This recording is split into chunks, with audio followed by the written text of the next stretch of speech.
The Russ Martin Show. Go ahead. Do your news. Don't worry about it. I'm just having a conversation with Trey. The bet was, or the deal was, I can drink and he can screw up the news. Nobody can say anything. The bet's gone. I can't say anything. Go ahead with your newscast. Well, I won't listen to Trey. I don't care. Hatred of any kind goes against my faith, he said. It's not just asking for forgiveness. I'd like to take it one step further and meet with the leaders of the Jewish community. I'm sure they want to see him. With whom I can have one-on-one discussions and discern the appropriate path for healing. What's wrong with you? Lemurs of the Jewish community? Leaders. Oh. Shut up, Everett. Head? Be your car. Why don't you go hang up on the mountain where the rest of the big heads are? Jessica tells MTV, quote, I think people are ready to hear something about Madonna. We need to hear something like her every now and then. Cut number 7. Go ahead. Cut number 7 Is the Jessica Simpson song. Got it.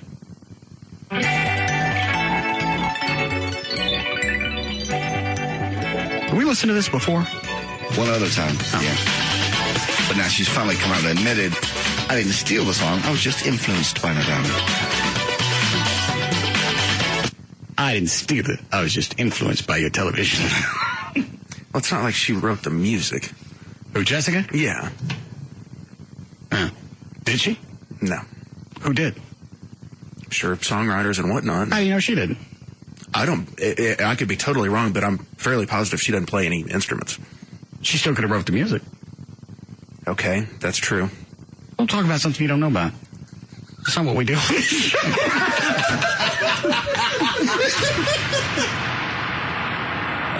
Let's see here. Rob Schneider has now come out against Mel Gibson. Rob took out a full-page ad in the trade publication I saw this one. Variety. Yeah, he's taking a stand on this. It says he'll never again work with Mel Gibson. Had he worked with him in the past? I'm not sure. I don't think he had. Yeah.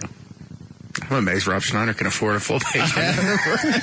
I guess I'm going out on a limb, too. I'm never working with Mel Gibson again, either. Deuce Bigelow, Israeli Gigolo's out, I guess.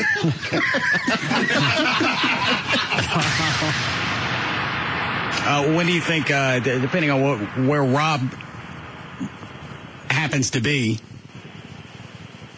when do you think you'd be able to take over? Well, in the meantime, I'll take over ASAP helping out. All right. So you're going to start coming over here early?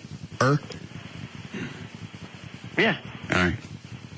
Yeah, I already have. Assuming Rob decides he doesn't want to come to work tomorrow as well, I'll start sending you the stuff I normally send to him. Okay.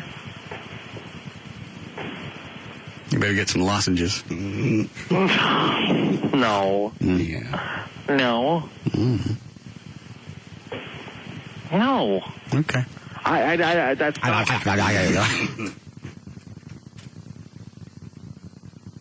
Trey, how come you don't want to produce the show? Don't I seem like I'm a lot easier to deal with? Yes, you do. Okay. I've done a lot of soul searching. Yeah. I almost found one. Don't make that the promo. Russ Martin. Afternoons at 3.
Yeah, you can smell it all the way back here.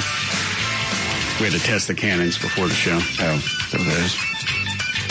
You couldn't hear everything inside the building? I just didn't know that was what the smell was. You never know in this building what the different smells are.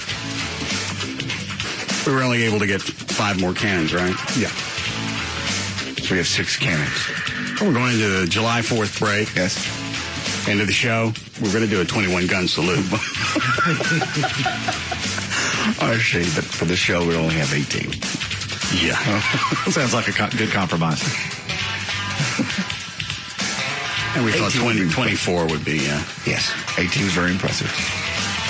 24 is absurd.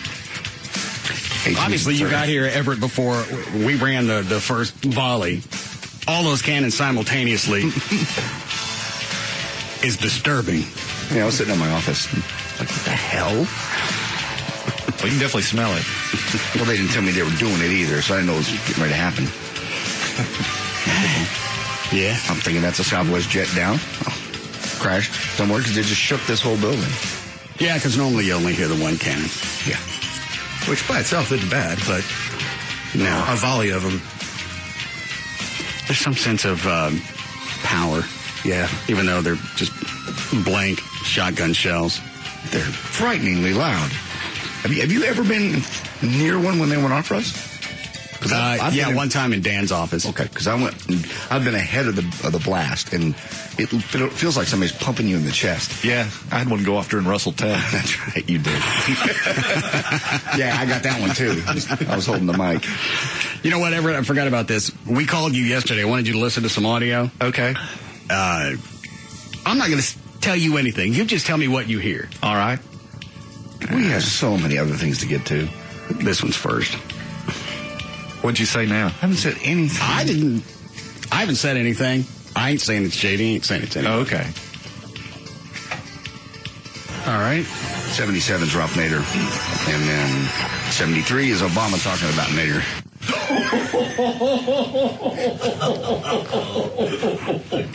Nader. Again, Chuck? Again, he did it? I didn't do it again.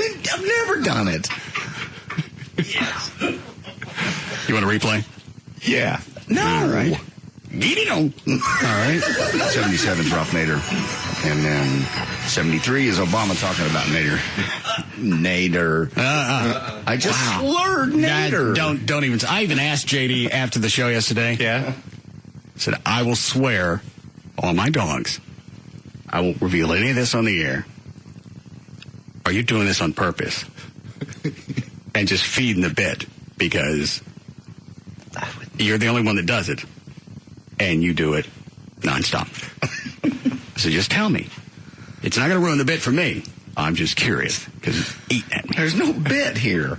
This is not a bit. You think JD maybe has some kind of disorder? Absolutely no disorders whatsoever. The word was Nader, and I just slurred it slightly. Why is it every time you slur a word, it turns into It doesn't. It does. I slur a lot of things that aren't that word. This seems to be your favorite. Maybe all those other slurs are just an excuse. No. Here it is again. Don't play it. All right. 77's Rob Nader. And then 73 is Obama talking about Nader. Even a little growl in there. Oh, yeah. Nader. I growled Nader. Which one's worse, that one or the State Farm comment? I don't know if I still have that one. Let me see. And JD. Yes, here it is. JD's right. That's better than all state. You're in good mouth. Like a good neighbor. Clearly like a good neighbor. State Farm. And here's a clip where you were tired of my story. Diane, the chick that I dated. Yeah. Both her parents died in close order. Her mom had some type of, I know, Urinary or whatever. some sister. Urinary tract infection. Just throw it out. Give me a hand sign that you're bored with my story. Don't just do the under your breath thing, because we can still hear it. For these stories. I was helping you along with it. My God. I know, Urinary or whatever. some cyst or whatever. Mom had some type of I know, it's urinating or whatever.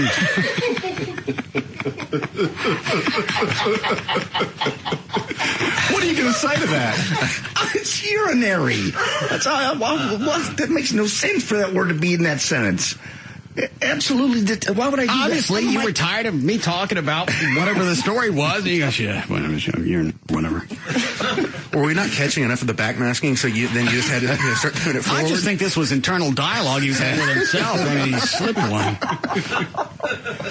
Stop it, please. Can't. Stop it. Nope. Steamroller, baby. I know. Diane, the chick that I dated. Playing this. Both her parents died in close order. Her mom had some type of urinating or whatever. And here's the. Let's see what else I have on file. Just move on. JD had his spelling bee when he was 8. N-I-G-G-E. Quit! See? Cut those things together, obviously. Just like you did everything else. You make it sound like I'm saying things I'm not saying. Yes. All right. So how do you explain the one from yesterday? That's just Nader slurred. No. Nader slurred is like, Nader.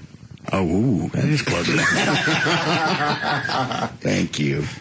Yeah, but I didn't say it. Yeah. All right. 77 dropped Nader. And then 73 is Obama talking about Nader. It's amazing that you slipped Obama and the slur in together. No.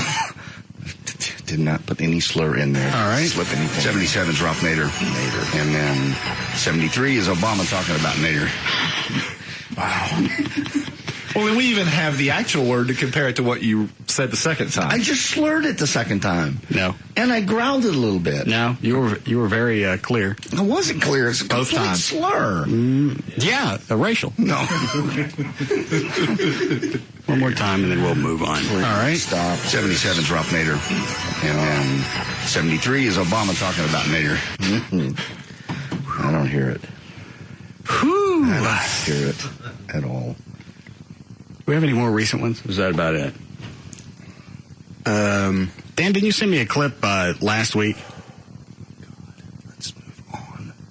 Do you remember? I'm trying to remember. It was the, was that the insurance thing? Might have been. Yeah. Okay, so we've already revisited everything. Yes. Okay. I'm sure there'll be more soon. I don't want to take one of those? Yeah, line 2. Okay. Let's do it, JD. Yes, Troy. Hey, as a black man, I'm appalled by the way he does this under his breath all the time. Why didn't he just say it out in the open, just get it over with?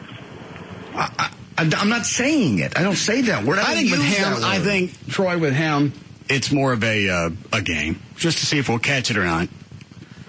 Do you have like a scorecard at the local KK office? No, I don't go to any offices. No, there's no scorecards. Is this the way you guys play bingo? No. There's no games here. I'm not playing any games. I'm not trying to slip anything in. And you asked me, I couldn't believe you asked me off the air last night. Are you doing it? I won't tell anybody you're doing it, buddy. I'm not the only one that's thinking that. I would never. Oh, absolutely. I would never do that. That's a conversation we have almost every day after you slip one of these out. Do you really think he's doing this intentionally and just playing along as the buffoon? No, I am the buffoon. No. Trust me. Because you've said it. Believe me on this one. You've said it and sung it. That's right. Now, Well, the singing thing, that's no consequence. That was off the air on internet broadcast. He was just being racist. silly. Yes, Big Stacy. Hello, Russell. 2 things. Number 1, yesterday he walked past me in the hall. He said, "I'm getting good at it, ain't it?" Liar. And number 2, he say that you putting all this together is sound bites and stuff like that. But you don't be in the room and it don't be no sound bites when he weighing me, calling me fat nigga, fat nigga, fat nigga. Don't ever say that. I've never said that to you, ever. You know that's the truth. I hate you, JD. I'm going to hang you myself. Well, how can he say that stuff? And if I said that, I'd have been... Because you're white, you're a racist. I'm not a racist. It's a black guy. He's just kidding around. I loved him. I hugged him when he got here last night. I think you're sizing him up. I'm not. Getting his measurements. And because he's so big, you got to hug him 3 or 4 different times, all the different sides, so you get the final circumference. I love this, Stacy. hanging out with him last night. All right.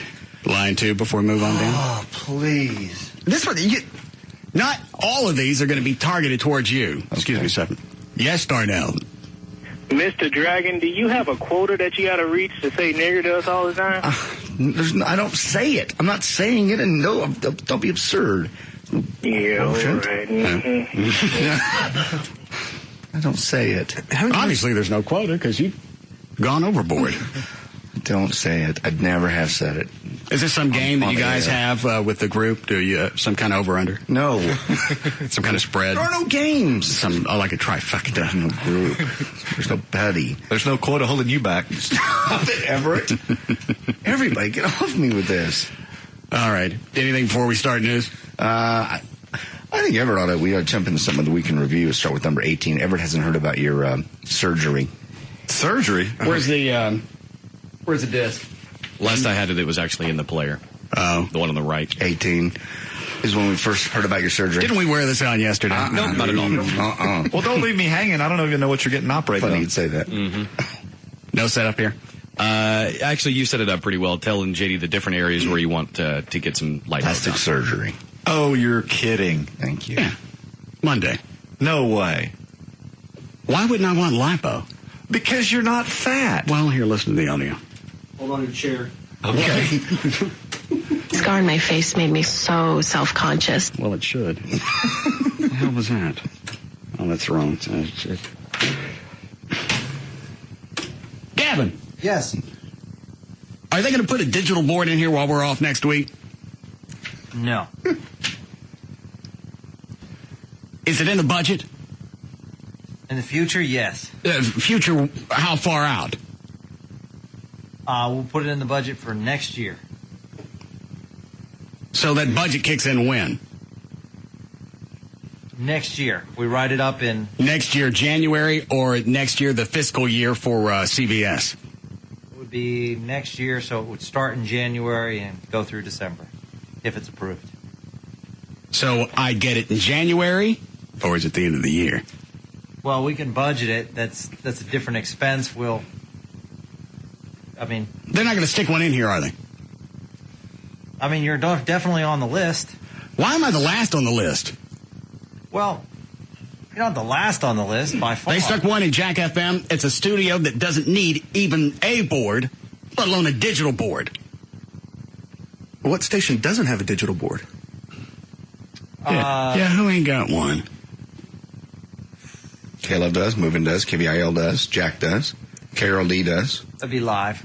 Yeah, and then when the other shows move to Jack's studio, this will be the only studio with an analog board. Yep. Right, and there's a reason for that. All right. I wish, from what I told, we cannot put that in there. Because I measured the Jack FM board. I came back over here. The console in here is about an inch smaller than the digital board. It'll fit in here. I know it'll fit in here. It's the wiring. It's not equipped right now. That's what I'm told. I consulted 2 engineers. From which station? I consulted our engineer here, and then I consulted the engineer overseeing everything. The one from KRLD? Uh-huh. I like him. Yeah. And he said it can't be done. Right. You can't put a digital board in here. Hello? Gavin? I know. Right now, no. I don't get it. You can wire it, pull this crap out, rewire everything, and stick the new one in. Why is that so difficult? Well, it can't happen right now. It ain't never going to happen. First things first is we got to get the Jack people over to the other building. That's not going to change anything for me. You're going to get Jack FM over to fit you. You're going to move Pugs and Kelly and Jagger over into the Jack FM studio. Right. And I'm going to be sitting here back in the 60s. You got a beautiful facility. I'm going back to where was I before? Clear Channel. Clear Channel. Last year we built you a beautiful expansion. I'm going back to Clear Channel where they know how to treat a fella. Oh, we And know it's all how to digital. treat you. What? We know how to treat you. Yeah, you do. And I don't like it. We treat you fine. No, you don't. I can't even get a digital board for going to meet with Dan Mason, the president of the company. Well, that's what the FaceTime's all about. So I got to go up there and kiss his ass. I got to do something for him. Not necessarily He kiss wants his he ass. wants me to consult him on other CBS programming, which in itself is retarded. He doesn't want you to kiss his ass. That's why he likes you. Why do I have to... He likes me? Yeah. How long before we need a break, Cliff? Sure. All right. Hold on a second, Gavin. So I'm going to put this. What have you done? Trey found some audio of Dan Mason. Oh, really? What? Yes.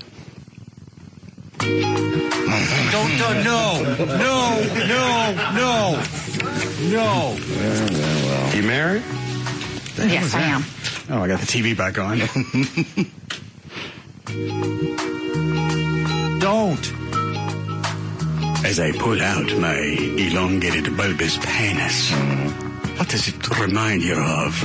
Coney Island. Thank you. Come on, no! You're very generous. How many different things do you think you've had shoved into your anus? Couldn't even begin to count them all. That's what he said. Russ! And why were all of these things going into your boo hole? That could not be stopped. All right. This is the president of our company. Yeah, it is. I know. Jesus. Very creative lover. How I'd enjoy seeing you naked in front of the sliding glass window. Have you done that before? I would stand in front of that window constantly. The pleasures you could show me. Russ. Yes? Don't. I went up and down. Well, that's the way you get it wet. This isn't going to help our cause. Why? Because we're not going to get a digital board if you're talking about putting things in his butt. Go on. After our love-making session, what would you call me? The rock and roll pig.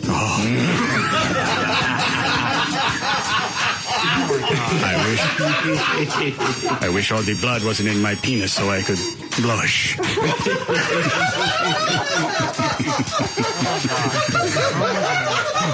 Oh my God.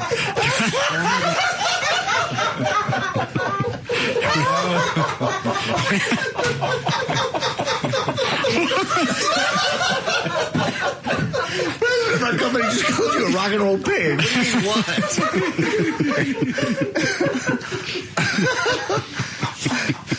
I mean, he called me lover. The rock and roll pig. Say that again.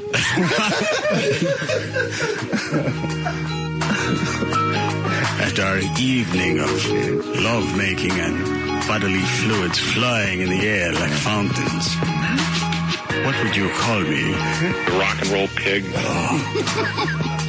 Yet I wish I could blush again. I normally don't trim the hairs around my penis. So it's big and bushy. What does this remind you of? The Beatles at Crosley Field.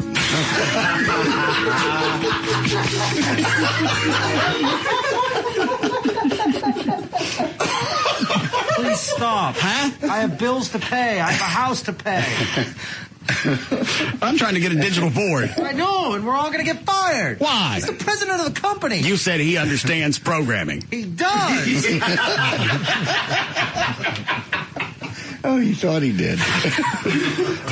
Plus, he and I are on a different plane now. We've bonded, and I've become his... The rock and roll pig.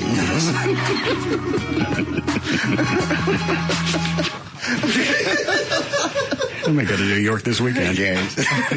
Break here? All right. We'll be back.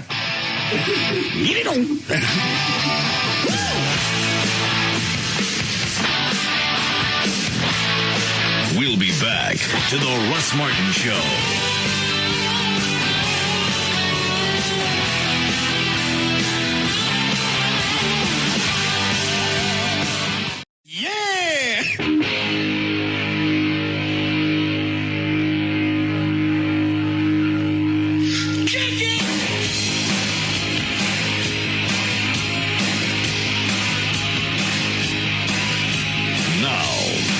To the Russ Martin Show.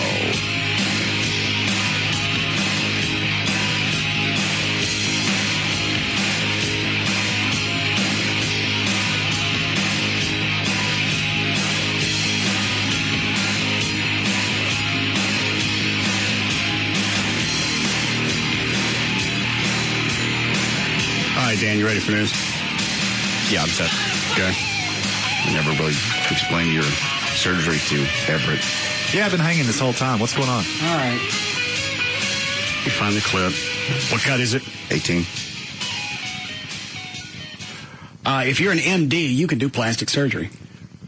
Okay, is this someone who You specializes? don't even have to be board certified in plastic surgery if I've read up on it correctly. You're right. Is this someone who specializes in cosmetic surgery? They've watched some shows?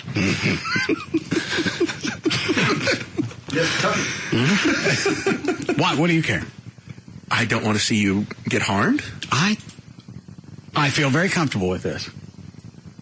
You're not really doing this. Yeah. Are you? Who did you find? Right here in the front. You don't need it there. Right here, first here. Okay. Underneath my belly. Right here, the little poke. Okay. Okay. Back here on the bottom side of my ass, you don't where it gets a need little flappy. Right here on my back. Then right here between my a-hole and my ball sack, right there. Why would you have that done? I'm getting that lifted. Oh. I got the saggy taint. I'm getting a taint lift. I've never heard of a taint lift. Well, everybody else sees it. It's anyway. groundbreaking, JD. I don't know. But then obviously they're going to have to. I see it. When are you looking at your taint? Just the fact that something's saggy hanging between my legs, short of my balls, I don't care for it. Okay. Do you feel it? Yeah. Sometimes when you run. Okay. What day are we having this done? Monday.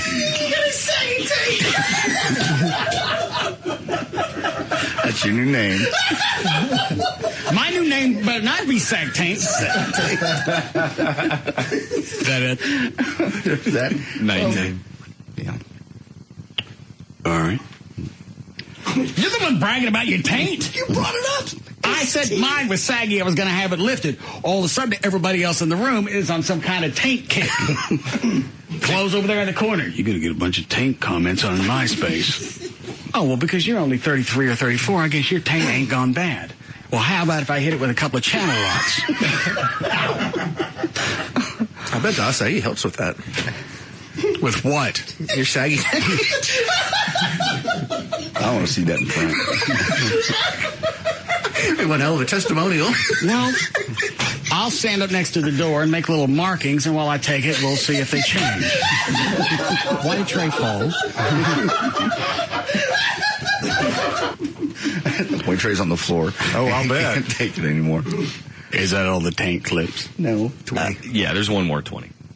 Right at the end of the extravaganza. Anything we didn't get to? Let's see. You got Dan? Anybody want a Polaroid of my tank? No. All right. It's a glamour shot. Why is Might be nice. is your fist underneath it? My fingers right above. Soft focus. With a boa. Yeah. Nothing else? Yes. A story out. All right, let's go. Just settle it. Read that.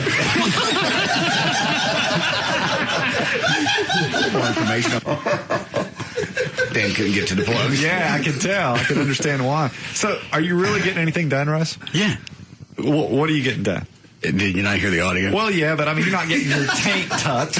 If I'm going to be out under general anesthesia, I'm going to have them do everything.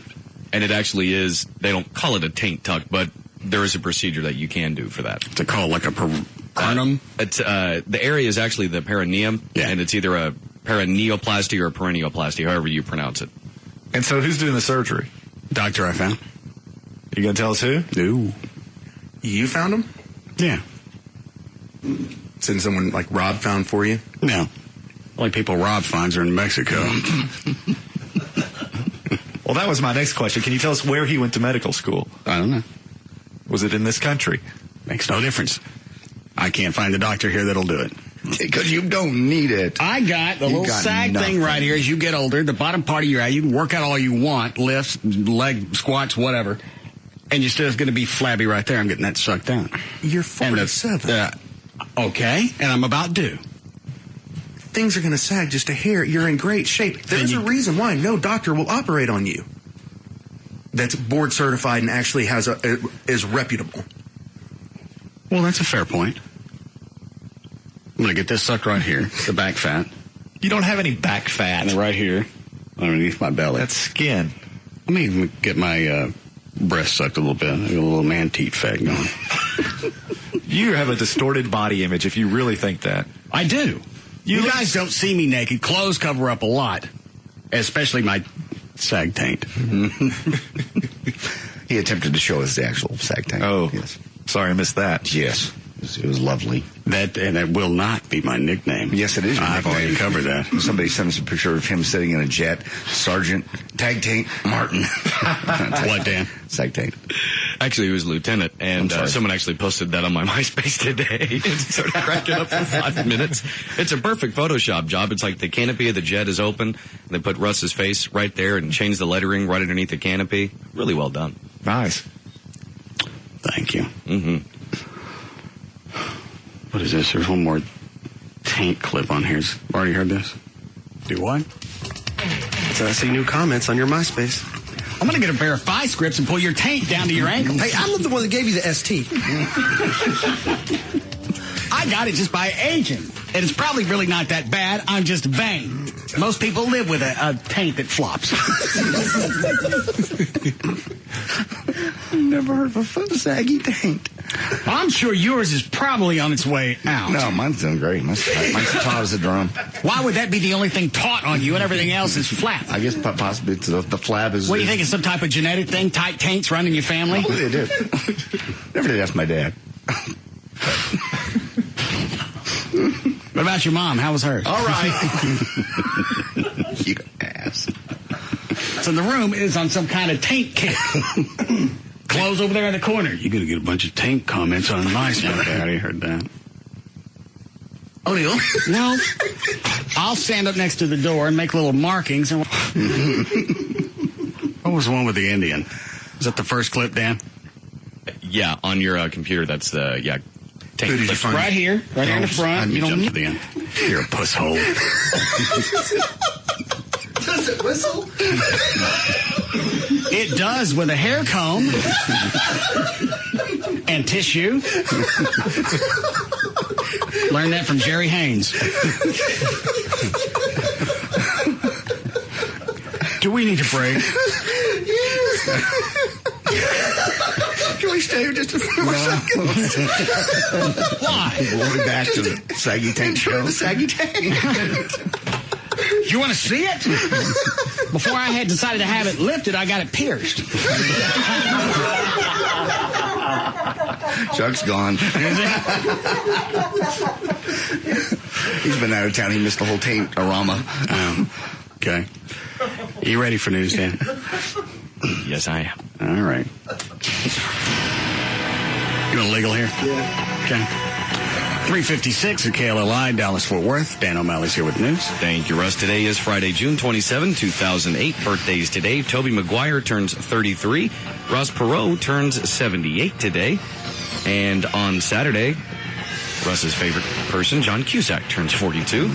John Elway's 48 from the Denver Broncos. Kathy Bates turns 60. And Mel Brooks turns 82. On Sunday, Fred Grandy, Gopher from the Love Boat, turned 60. Richard Lewis, comedian, turned 61. And Gary Busey, Crazy Eyes and All, turned 64. He's turned into an absolute, not only a caricature of himself, he's Alien. Yeah. Oh, damn close to brain dead. In the interviews he does now, he just rambles, and he stops people on the red carpet. Some award show this year. He just walks up. I think it was a Garner chick. Yeah, yes. Jennifer Garner. Yeah, Ryan Seacrest is talking. He just walks up and jumps right in the middle of it. Hi, nice to meet you. Wigged her out. Yeah. He'd wig me out if he walked up to me. Well, especially if he's sneaking up behind you. He was in the building a couple of years ago doing an interview with somebody, walking down the hall. I didn't know he was here. I walked out of the studio. I saw him and went, Gary Busey. Nope. Kept going. And he had that sort of crazy look in his eye. And he just looked like he was on a mission just walking down the hallway. That's how he looked. Did all this start after the motorcycle accident with no helmet? That's when he got weird. Yeah. It started. He found religion or something, I want to say about 10 years ago, and that's when he really started going off the deep end and everything. Maybe that was right after his motorcycle accident. I thought that was in the 80s. I think that was in the 90s. Oh. Then, yeah, I guess so. All right. Go ahead, Dan. Some lady was calling in saying it's Turn your mic up in there. that possibly from the motorcycle accident, he has some sort of undiagnosed brain injury that just no one's decided to look into. Yeah, he's a moron. Yeah, that would cover it. Senators Barack Obama and Hillary Clinton appeared together today at a rally in Unity, New Hampshire, a town where they tied in the January primary. Clinton said, "We may have started on separate paths. Today, our hearts are set on the same destination for America." Yeah, repaying her debt. Yeah, I love how she rallies. Oh, I've always loved him. Don't be ridiculous and give me that check. She says to elect Barack Obama as the next president of the United States. The two Democrats walked on stage together to U2 song Beautiful Day as an enthusiastic crowd chanted, "Yes, we can." It's gone beyond nauseating to watch the two of them together. Well, just knowing the news stories that are coming out saying he's paying her back, and he did a well. Actually, I don't think he has. He's trying to do fundraisers to pay off her debt, but I don't think the cash is going to come from him. No, especially since I think he's got to raise almost $300 million for his presidential campaign. Okay, is that right, Trey? Yes. Because he's not going to. What's the stink over him not accepting the public funds? Because if you accept public funds, it limits how much you can spend. And so he initially said, "Yeah, I'm going to take public funds. We'll keep the." This was a year or so ago. Yes, but he's raised so much money. I think he's already raised like $280 million. He doesn't need it. I mean, so he said, I'm not going to do it. I'll spend what I want. Yeah, he's raised in the $280 million range, and the public financing cap, I think, is $85 million. But why has this become a small political firestorm? Because it's one of those things he said he would. Okay, well, he's got more money now. He doesn't need to take it. Well, and you're not taking $80 million? Uh-huh. You're not taking that from the public, so why would we care? I think it's just a deal of, like you said, he and McCain, they all agreed, we'll keep it, under a certain amount, do the federal spending, and now he's gone back on his word, which... Well, he's saying, I'm not going to take anything out of the federal budget. Why wouldn't that be a plus? Positive, yeah. Instead of them playing it out as, well, he's spinning his story again. Well, you're looking at it from a logical standpoint, whereas the right, conservatives, Republicans, are seeing it as an open door where, like Trey said, he's gone back on his word. He's a flip-flopper. Exactly. He's not going to take public funds. Why would you care that he's flip-flopping? Because he's wishy-washy, if you believe the Republicans. Right. But he's not going to take money from me. Yeah, but he's going to raise it on his own. Do you want a president that can't even make up his mind? Well, you know how much money he was going to raise when he made that comment a year or so ago. He's a waffler. All right. By the way, I want you to play cut number 78 on my flash. It's Barack Obama's new tax plan. I think you'll enjoy it. I bet I don't. I bet you might. What cut is it? 78. JD 78. All right. I will say, and I've always tried to be honest with this, 95% of Americans will see a tax cut under my tax plan.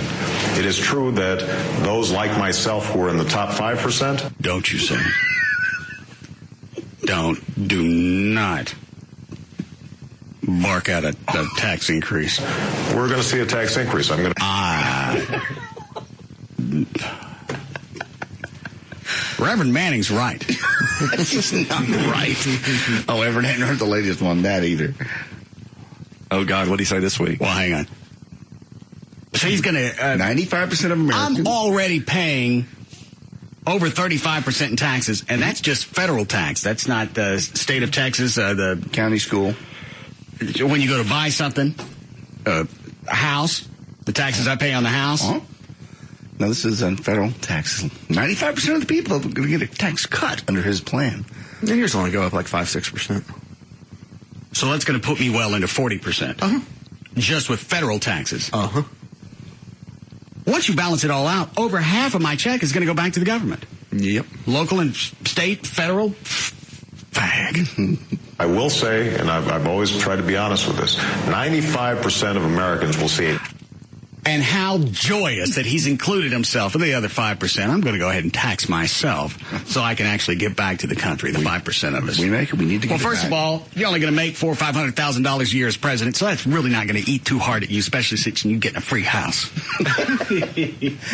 A free jet and a few other things. Tax cut under my tax plan.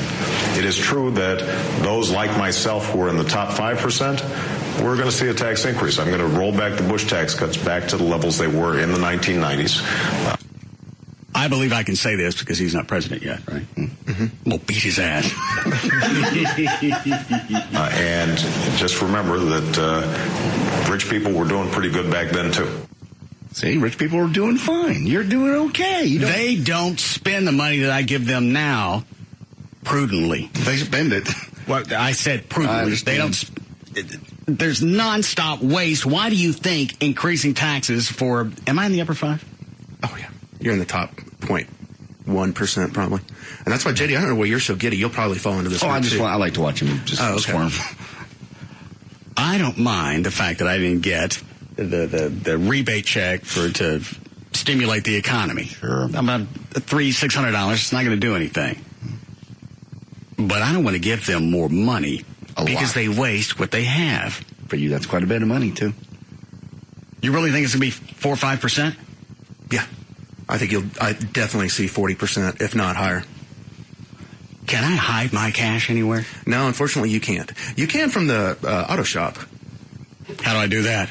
You need a good estate planner, tax person. So a tax shelter? Yes. That I can arrange for you. But if I make the company just start paying me in cash? No. Why? Because it just doesn't work that way. You've got to corporately account for where I got to get out goes. of this tax bracket then. Oh, you're stuck in the tax bracket. I can get out of it. You have to quit your job. Okay. That's going back far on you. It's just, it really goes way beyond absurd. Why wouldn't everybody just pay a percentage of their taxes? That I've if everybody pays 20%, that's fair, because if I'm paying 20%, I'm paying more than somebody that's making $10,000 a year. I think this is political. You're appealing to 95% of the people. It's always political. I know. I'm just saying that's why you do this. He said almost 100% of people are going to see a tax cut. Mm-hmm. They throw out, whether they can do it or not, they throw out broad-based comments to hit as many people as they can, like Hillary tried to do with going after the old companies, making a suggestion that no way it was going to play out. Not at all. But people hear that, and it's something that obviously they're attracted to. Somebody's going to do something about oil prices. Nobody's going to do anything about it. No. I think Rick Perry was one of the few that went, that won't work. Shut up about it. And oil, I think, closed today at like 146 a barrel. Something like that, yeah. And they said probably will stay, everything will be status quo unless something happens with supply. Which you've got. Hurricane, tornado, something that's going to shut down the transport or the refineries. Terrorist attack on Saudi oil. Which they do as good of a job as we do about securing their oil. Are you sarcastic? Yeah, they don't watch their oil. Their refineries and pipelines are not very secure at all. It would be very easy for a terrorist to take a bomb and just totally disrupt supply. And what do they care? They still got more oil to pump out. Oh, look at that. We had to stop for a while. That's cute. That means supplies have dropped. Oh, time to check. With the magic hairy belly. Oh, let me scratch this bitch. What does the magic 8-ball belly say? Oh. We're closed for a while. No oil. How will we make it? Looks like we're going to have to cut back, you and me, belly. Yeah, you're right. Why secure everything? There's a terrorist attack, oil prices go up. But, no, I mean, that would devastate the Saudis. I mean, you have the royal family, that's probably encompasses 1,000 people, and they all like. Well, they're still sitting on their oil, but they need the money to be getting it out. Okay. We need a break. Yes. Do you have anything entertaining to go into the break with, Dan? Yes, I do. All right, go ahead. Australia's top Treasury official is taking 5 weeks leave to look after endangered wombats.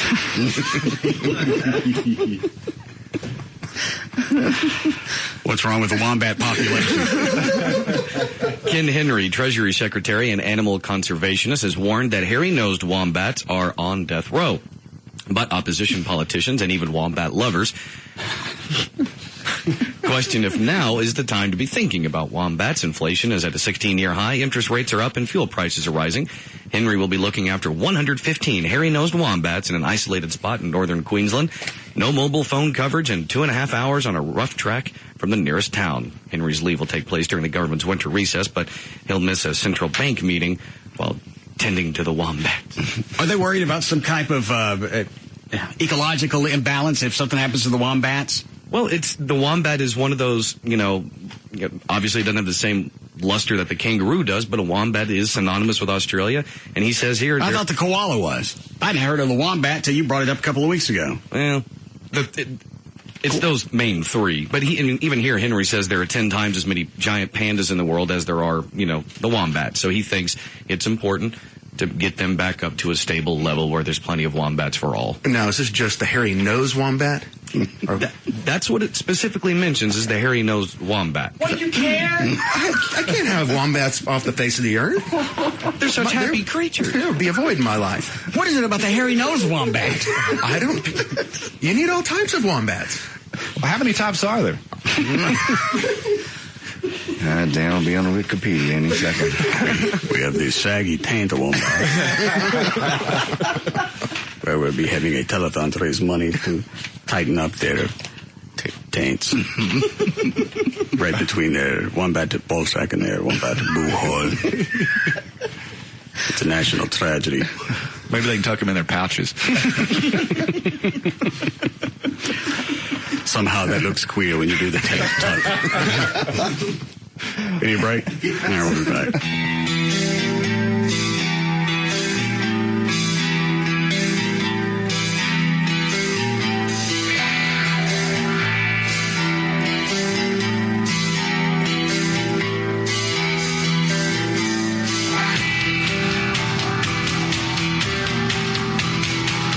We'll be back to the Russ Martin Show.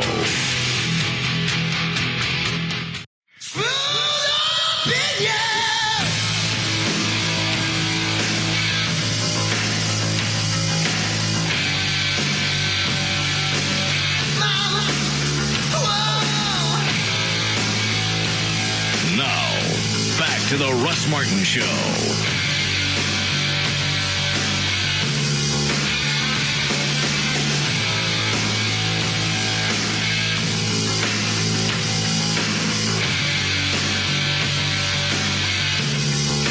Who's on the hotline? That's me for traffic.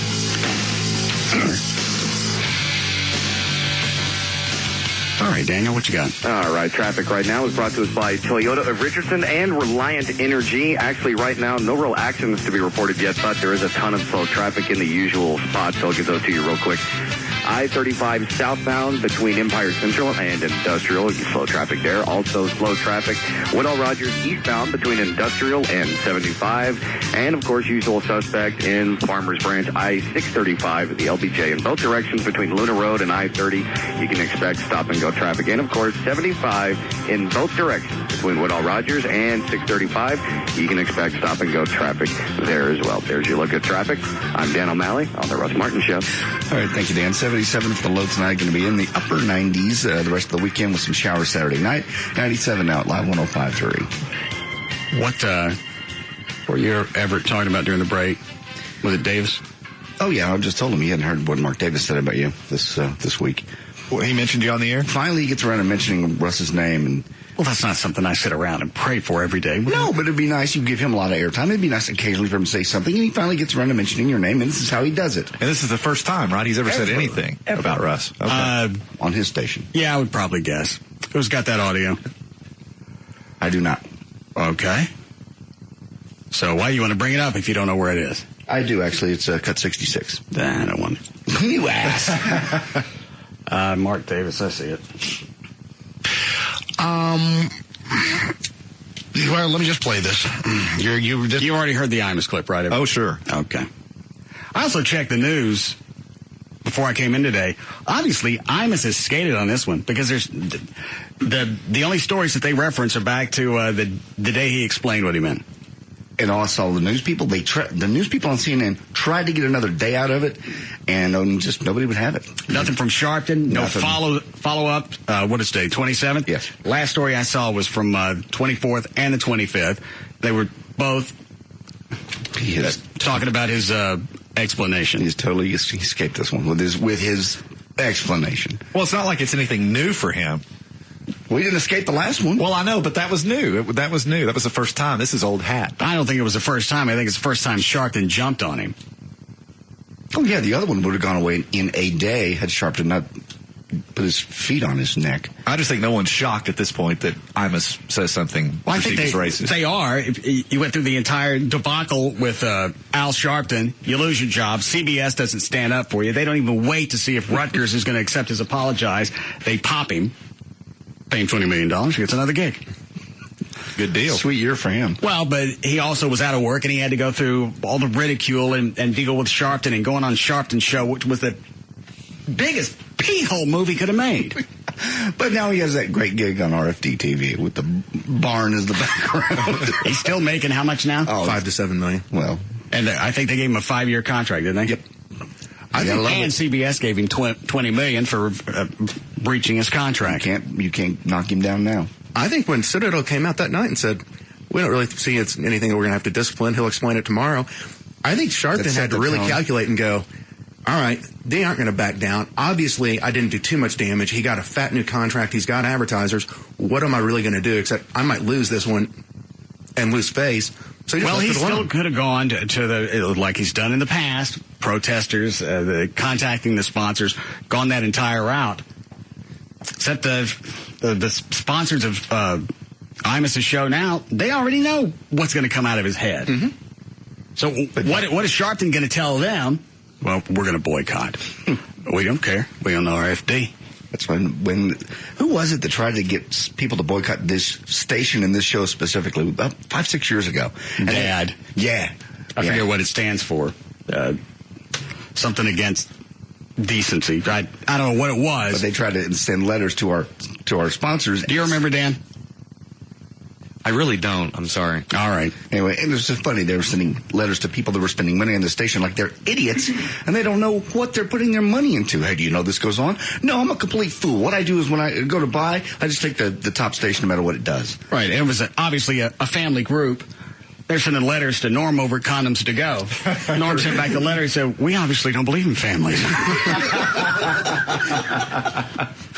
I actually recall this now. That was actually before either I worked at the station or on your show, but I remember hearing about that.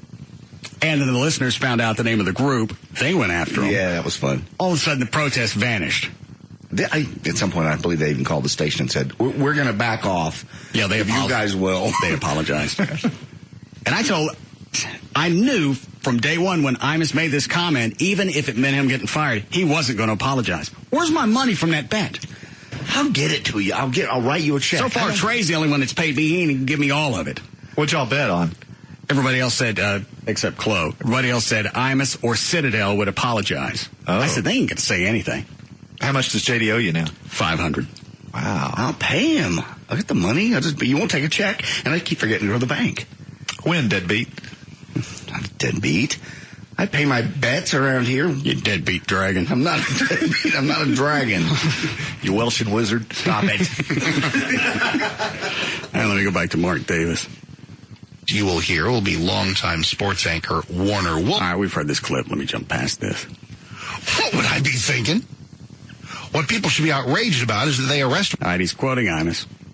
That it was a sarcastic reference to how often, to the complaint. I'm really surprised that Mark bought Imus's explanation, because really, Imus didn't say anything. Here's the quote I made. That was it. He didn't even back up and go, it'd been so simple to go, 2 minutes before this comment, here's what was said. That's the explanation. That's what y'all don't hear in the clip. Yeah, he doesn't even address that. That's what needed to be said. Or play the damn thing. We did a story about Pac-Man Jones. Right. I asked the news guy, what color is he? African-American. Well, there you go. Yeah. That was his explanation. Well, we heard that the day before. How is that an explanation? What does that clarify? Short of the fact you got to say it twice.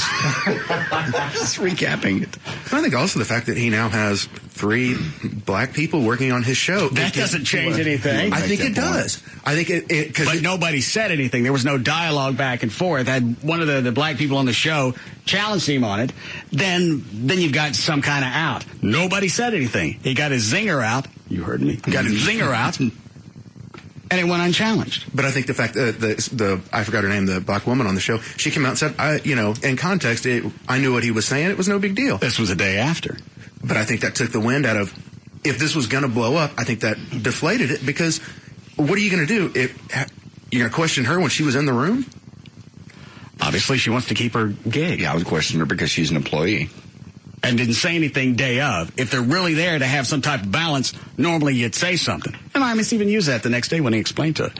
Man, I got black people in this studio. All over the place. I got one over here, and one right here. Both staring at me nonstop. When do you think I'm stupid? I'm going to say something against them. Bring me some coffee. It's Davis again. Right here in the Metroplex, please, can we come together here? Because I know we have shared listenership. 10 times worse than this. You moose. Here it comes, Everett. Okay. You foundation cracking moose. Right here in the Metroplex, please, can we come together? And we got Mark on the next day so he could explain this. Right. Let me play the whole thing first. Okay. You moose. I'll get you and you flying squirrel. Right here in the Metroplex, please, can we come together here? Because I know we have shared listenership. 10 times worse than this stuff happens on the ticket and on my buddy Russ Martin all the time. And not just 10 times worse, followed by all the time. Yeah. And Mark, when he addressed it the next day, said, I included me in that comment. No, you didn't. No, he said it's 10 times worse than him. He said what we do is 10 times worse than Imus. Mark didn't take any ownership of any of the conversation that's gone on in this market. He said, well, I thought they would understand that. No, you didn't. That's why you didn't say it. You didn't say this show, ticket, Russ Martin show. You just pointed in two different directions to get the heat off of you. Moose. Right here in the Metroplex, please, can we come together here? Because I know we have shared listenership. 10 times worse than this stuff happens on the ticket and on my buddy Russ Martin all the my buddy. He's your buddy. He's your pal. That's why there's no harm meant. I mean, you call him your buddy. Time. And there's just it's the understood Teflon that everybody's just joking around. No, that's not going to get you out of this. And he was very nice to you the next day. Where's he going to go with it? Well, he nowhere. He didn't even try. Bad people get it. Don't be silly. That's not what you said. He just decided to throw me into the Imus. Dick. Anything else? Were we in the middle of? Where are we going? Thanks for following the show, John. I'm following. Shut up. What? We're talking about Imus. They played track 5 from the Weekend Review. What is that? Talking about when Imus was in Sharpen's studio when he went on his radio show. All right. He said that I'm going to crap in this board until I get me a digital one. Obviously, there's got to be some type of attraction to that show. He's been national for, I think, 20, 30 years, and he immediately got another job. Again, syndicated. I think because it's New York, and that's that New York attitude they like. They like kind of a pissed off old man, you know. And I don't think I would be syndicated. I don't think it works as well here. No, you're not as old as, and you're not pissed off. You do laugh and you do have fun. I've never heard him laugh, or his attempt at a joke. I didn't. He laughed when he was talking about the Rutgers chicks. Yes. Hysterical. Man, I still don't get that one. That was the funniest damn thing. I got to go apologize to Sharpton. Look at me. A room sitting by myself. Sitting in a room sitting in a room by myself. He gets up and leaves, and I got all these white eyes staring at me. And they ain't in white people. No way. Is that the point?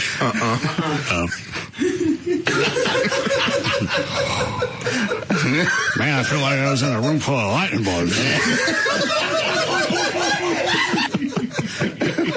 There it is.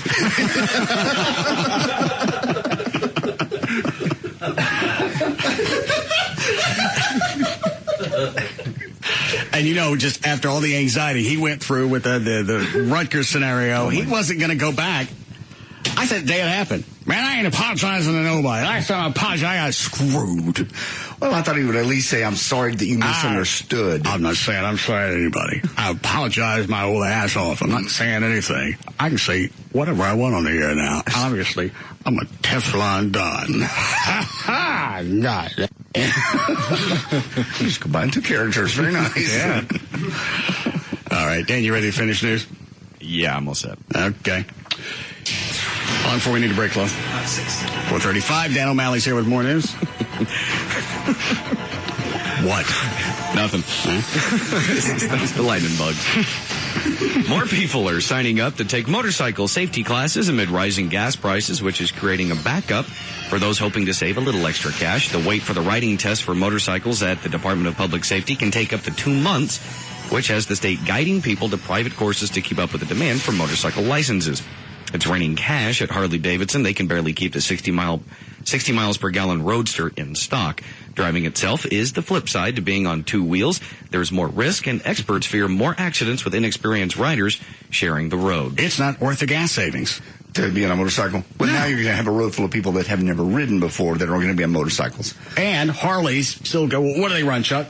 Around 20 grand? Yeah. Probably going to be a premium on them now because they can't keep them in stock. Supply and demand. So you're going to pay more for a Harley, and it's going to take you a while to recoup that 20 grand through gas savings. I saw a little lady on what's a little bitty scooter? Doesn't matter. It was a scooter. Like a, what do they call it, a spree? Something like that. She was driving, obviously, back from the store, had a little grocery bag behind her.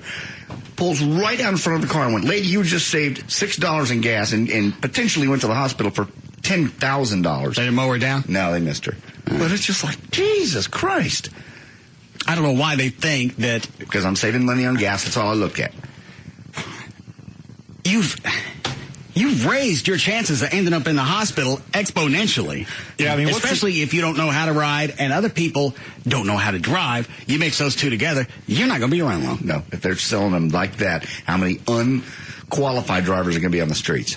What is it? Well, Chuck rides all the time. He's got people plowing into him nonstop. I've never known anybody that's had a motorcycle for very long that he hasn't had an incident or fallen down or getting run over. You ever get hit, Chuck? Never. Yeah. Lee Harris got, I forgot what happened to him here at the station. Swore off of him. A year later, he's got another one. He's going to be right back on it. And we had a run there with people in this radio station. Everybody here that had a bike went to the hospital. Got nailed.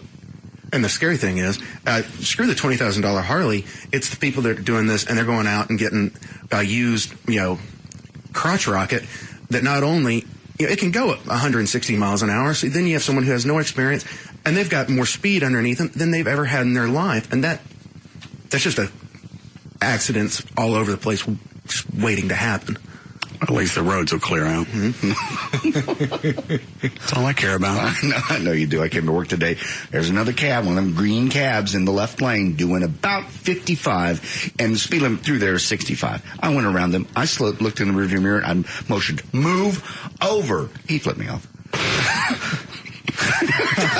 I don't know what it is about, and especially those cabs. They sit in the left lane like there's some sense of entitlement of, I got the license, I'll use both. I'll use them both.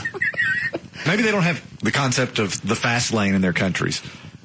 I think they do. If you got a license to drive in this country and you watch traffic flows and patterns all the time, you know to get your ass and your Pop-Tarts out of the left lane. There's no reason for you to be over there. You're driving 55, 60. You got people passing you on the right. Obviously, you're in the wrong lane. Move. Move. I'm with everything. They just don't think it through. They're too busy. I think they think it through. I think they're just being dicks. See? Well, what would be the motivation? Because they see people passing them on the right. You know you're slowing down traffic.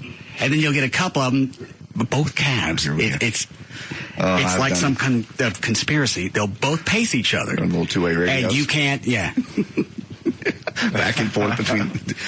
Slow down just a little bit. Start coming up on the right. Okay. Block him. I've got him. Bring him out. And one will be just ahead of the other one to where you can't get in. But you think maybe if I get over here, if this one just goes another 2 miles an hour faster, I can get past this other one in a couple of minutes. And they just slow back and forth. A rolling roadblock. It's almost like they've been to some sort of school. It's like some type of freeway terrorist act. I want to take any of those, Dan? Yeah, line 3 is about the motorcycles. Yes, Robert.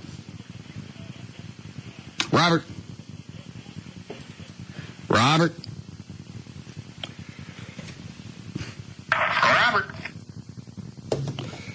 What do you want? He was just saying a buddy of his, to save on gas, decided to buy a new motorcycle, and it was too much bike for him, and he's already wobbling all over the place, and he's saying it's just a matter of time before he hurts himself and obviously somebody else. And some of them aren't going to buy helmets. Oh, yeah, that's not cool. You see people like that on Sundays. Obviously, they've been riding for a while. But a guy and a chick on a bike, shorts, no helmet, no shirt. How could you be that much of an optimist to think that nothing's going to happen today? Because it's a beautiful day, and that's how we want to ride. I see other people doing it. Lee Harris didn't use a helmet here in the building. I still can't believe that. Anyone that's ever had an accident would ever get on a bike again without a helmet. Well, Trey said he didn't wear one for a while. He just figured if I'm going to wreck, I might as well just die. There you go. Yeah. He said that? Yeah. I mean, if you're in some kind of collision. But it doesn't always happen. Sometimes you end up paralyzed.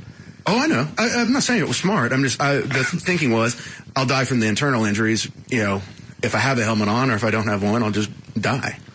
Trey's thinking was, if I don't have the helmet on and I get in a wreck, chances are I'll be brain dead and I'm not going to feel any of the internal injuries. If I got a helmet on, my brain's going to stay active and I might have to feel it all.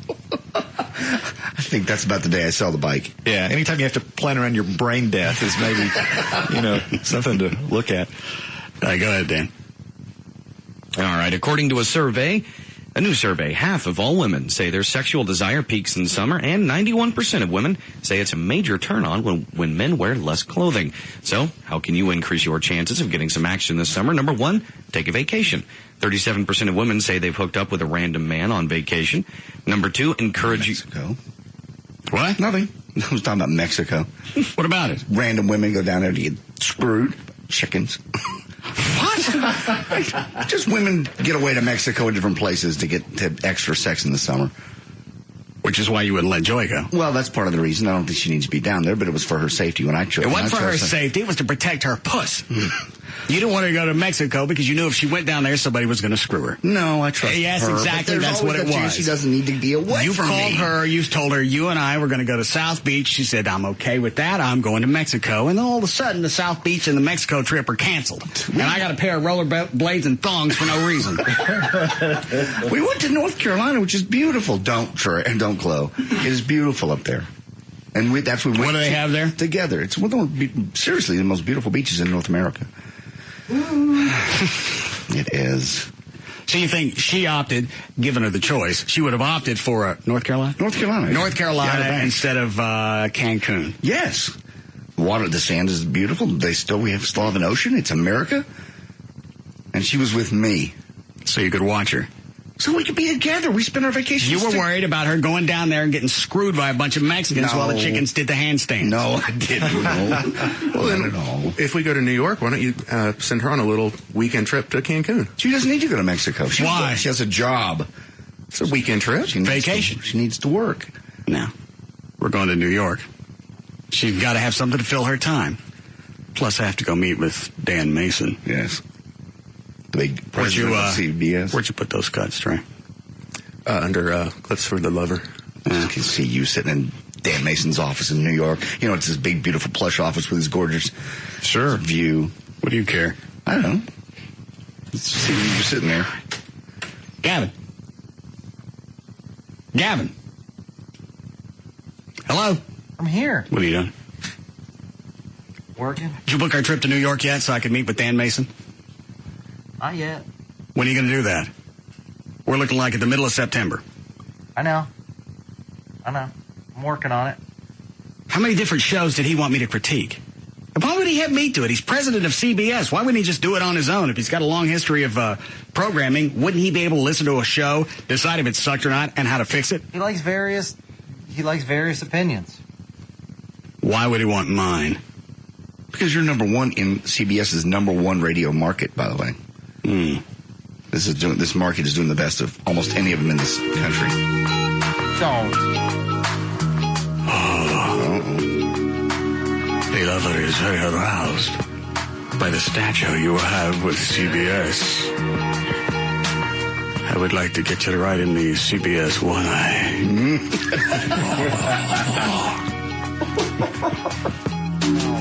No. I shave my ass on a daily basis. What do you think? You know, very smooth. Thank you. I use the double-edged razor. Ruining our opportunity. What? Our opportunity. Ruining our opportunity. When you were banging me from behind earlier, I let a little sneaky out. Did it scare you?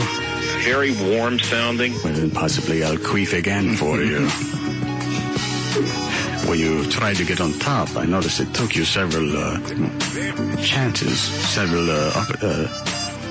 tries. All right, then. It took me about 2 or 3 times to get on. Jesus, Russ. That a lot better had I got the line out. Let's see what else is on here. Perhaps you know of the Roy Clark. No. No. I packed my Roy Clark plate to bring with me on the trip. How about if I pinch a loaf on it for you? You don't really see that anymore. Well.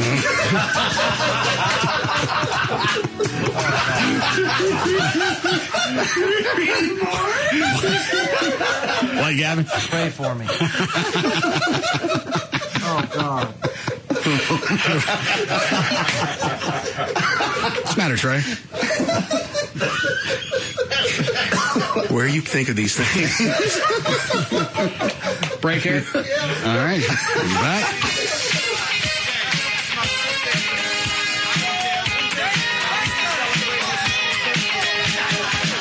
We'll be back to the Russ Martin Show.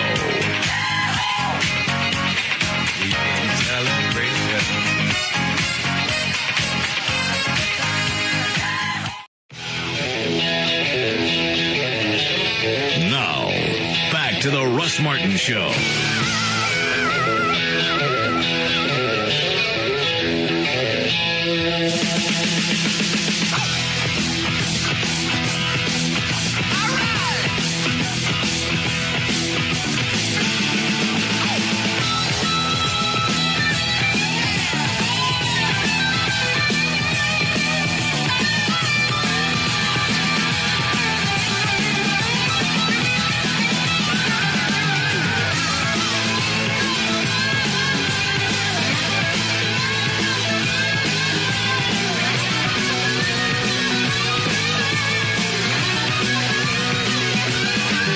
We'll do it at the end of the show. We got the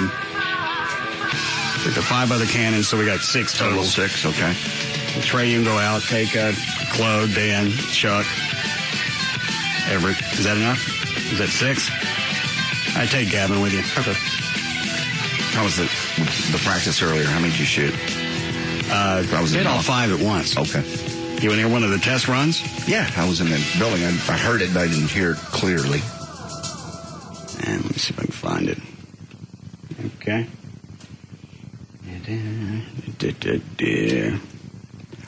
I'm warning you now. Okay. It's loud. Alrighty. Okay. Jesus. Wow. Yeah, that's loud. And we'll have 3 volleys of that. 3 volleys of 6. Well, the idea was to do a 21-gun salute as we went into the July 4th break, but we could only get 6 cannons, so it'll be 18. Typical. The mic crackle? I don't know. Let me hear it again. A little bit. Damn, that's a high-quality mic, too. How far was the mic away from the cannons? 4 feet? Back it up.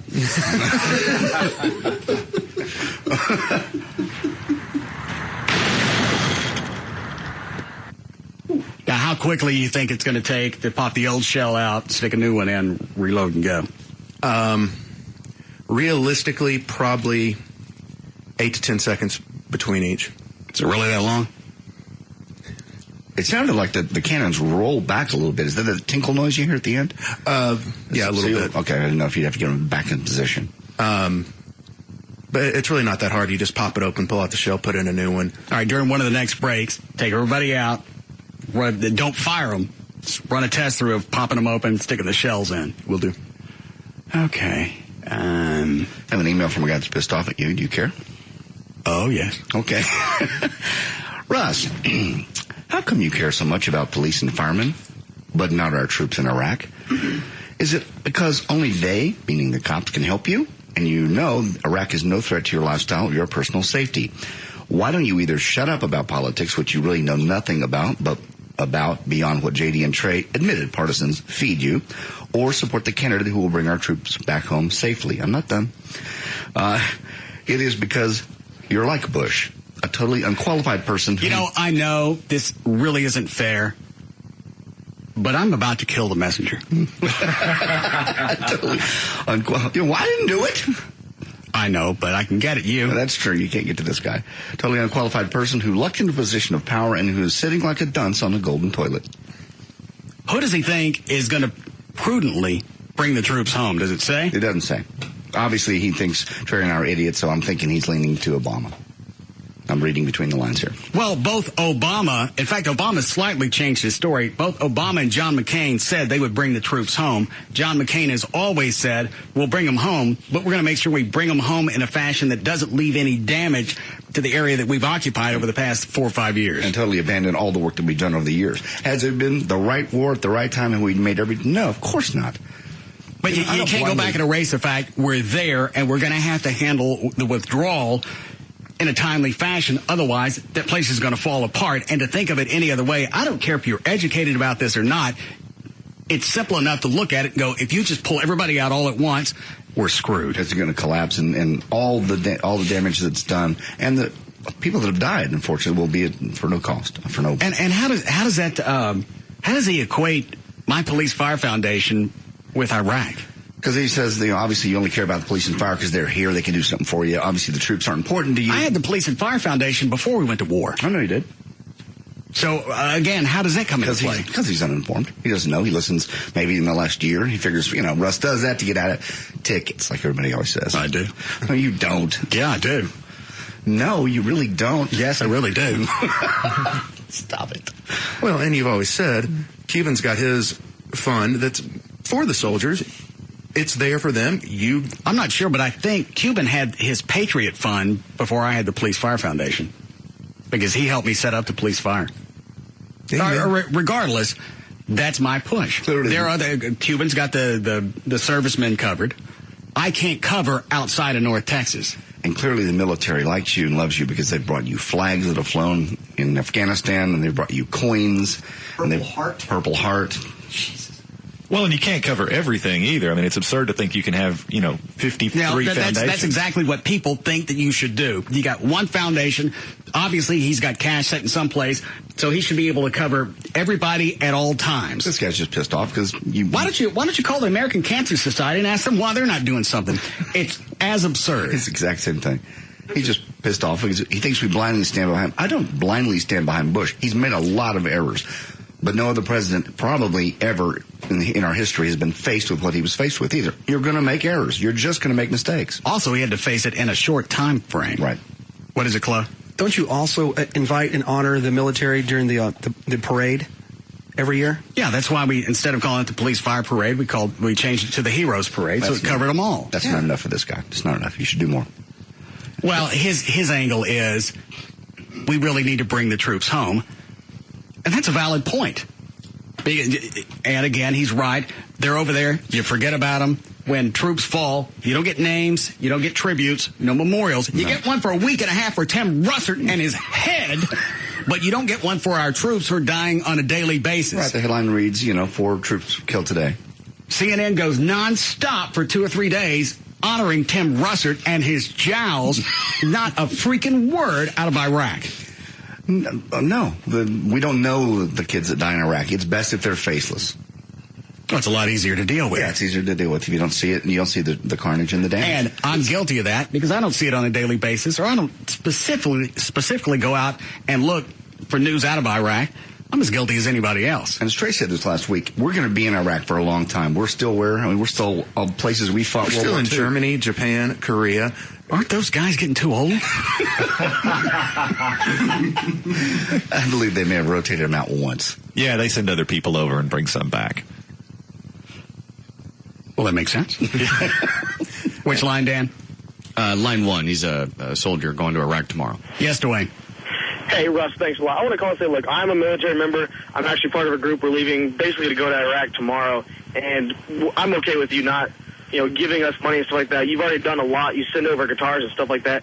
Heck, you make it, being on the radio makes it everything worth it, because we enjoy your show. Well, the radio isn't something you can take credit for. Let me ask you, when did you enlist? I enlisted 3 years ago. Why?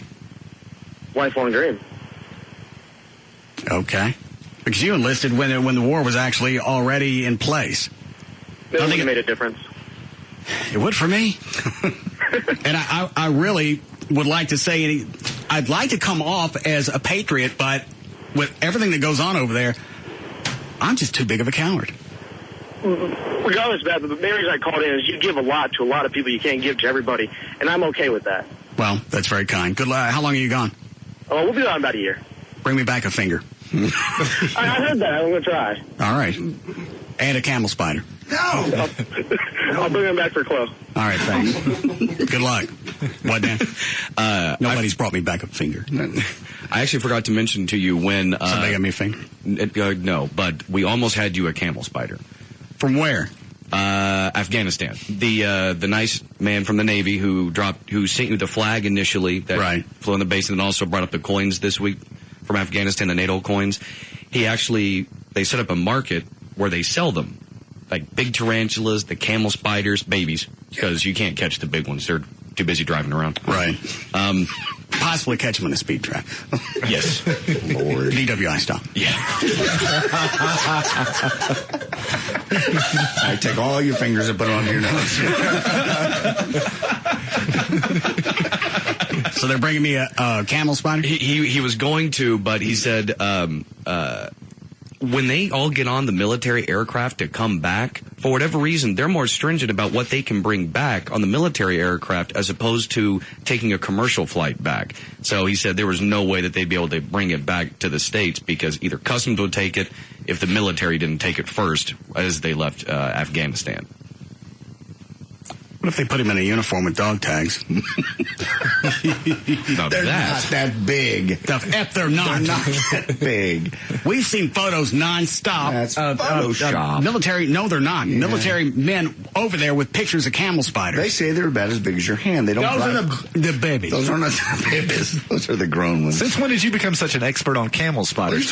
We've seen the videos. There's all. So you believe pictures from the moon, but you don't believe pictures from Iraq, which is a lot closer. I know. See, I told you you're good. Yes, I totally believe with the moon pictures, and I don't believe those pictures in Iraq when they're holding up a spider the size of a child are real.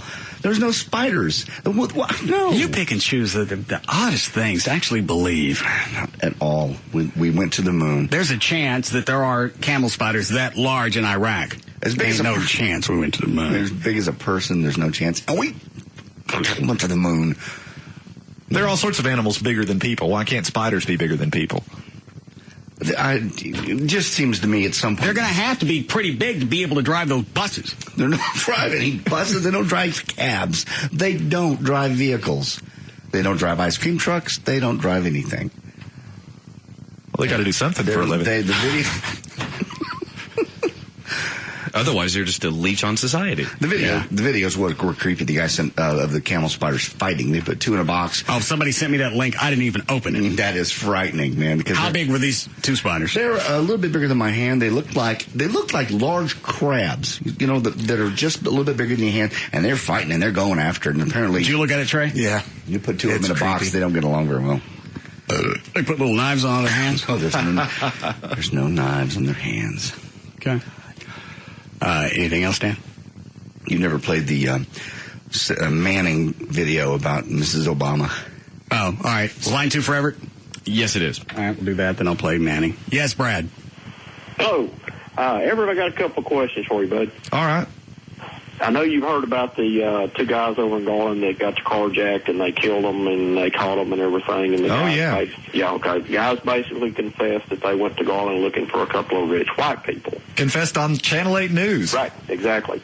Think there's any chance anybody's got enough cojones over in the DAs to prosecute those guys under the Hate Crime Act? Well, I think it's more likely that they'll be, it's a capital murder case for both of them because they committed a robbery during the course of a murder. So they're looking at either the death penalty or life in prison without the possibility of parole. But given the video and how incredibly callous it was. JD, did you hear, thanks, Brad. Did you hear any of the audio of their confession? No.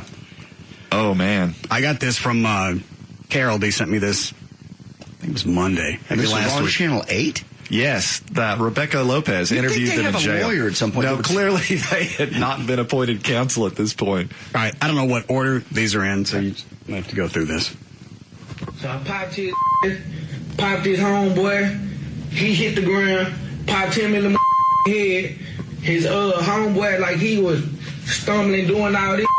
So I popped his again, then shot him in the head. Jesus Christ. No conscience, no remorse.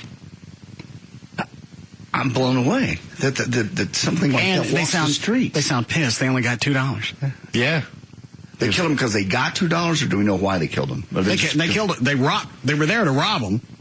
And it just went bad. Yeah, they took either the bus or the train, I don't recall which, from, I think, South Dallas to Garland specifically to rob someone, and actually talked to these guys for 30 minutes. I asked one of them for a cigarette, and when he reached into his pocket to give one of them a cigarette, the guy pulled out a gun and just blew him away. All right, I think this is the entire news story they sent me. We can tell you those are two confessions from those 19-year-olds, one showing remorse, the other showing vile, cavalier disregard. It was actually his language. We're going to warn you about it now. It was quite vulgar from a 19-year-old accused killer. Was it in your plan to kill these people? No, sir. We didn't plan to kill them. We just planned to rob them. Demarius Cummings said the plan was getting money and a car. His cousin James Brodnack said, this sounds like this is the story from Channel 8. Yeah. You know what I'm saying? He just did it. I don't even think I got a conscience, dog. In separate jailhouse interviews, the two accused murderers detailed the ride on the DART train to Garland. They found Matt Butler and Steve Swan standing outside the Zion Gate recording studio. Cummings never fired a shot, according to both of them. It was Brodnack's in graphic detail describing the killing of the men. So I popped his homeboy. He hit the ground, popped him in the head. His homeboy, like he was stumbling, doing all this. Everett, is this confession enough to push it beyond life to being executed? I think the death penalty was, if you believe in the death penalty, it was made for guys like this. Okay. So I popped his again, then shot him in the head. He pulled the pistol out of the neck, open fire. You know what I'm saying? He shot the first dude one time, and then the second dude, Now, even though this guy sounds like there's some type of remorse, can they hold him under the same charges? Absolutely, because he was obviously part of it. And he can face the death penalty as well. Sure. What is it, Dan? They're actually both charged with capital murder. Okay. If the jury listened to this, I could probably see the second guy just getting life. Yeah. Because at least there's some type of human behind this voice. The other one, it's just trash. Yeah, would this expedite a trial ever, with this confession, literally confession on video? No, I doubt that it'll expedite the trial itself. And, the irony is that even though guilt was seemingly beyond evident, if a death penalty obtains for this Brodnack's guy, he automatically has an appeal. And, we have to foot the bill for that because I'm sure, he's not going to be able to afford to pay for it. And so, your tax dollars at work. Homeboy, he hit the ground, popped him in the head. His homeboy, like he was stumbling, doing all this. This isn't just armed robbery. This 2 executions. Yeah. Absolutely. He didn't just shoot the guy to get away, shot him, he hits the ground, then he shoots him in the head. This sounds like something out of a Quentin Tarantino movie. It was hard to listen to when I heard it on KLLI. Outside the Zion Gate recording studio. Cummings never fired a shot, according to both of them. It was Brodnack's in graphic detail describing the killing of the men. So I popped his homeboy. he hit the ground, popped him in the head. His homeboy. He's not even talking about people. No. You wouldn't even do this to a dog.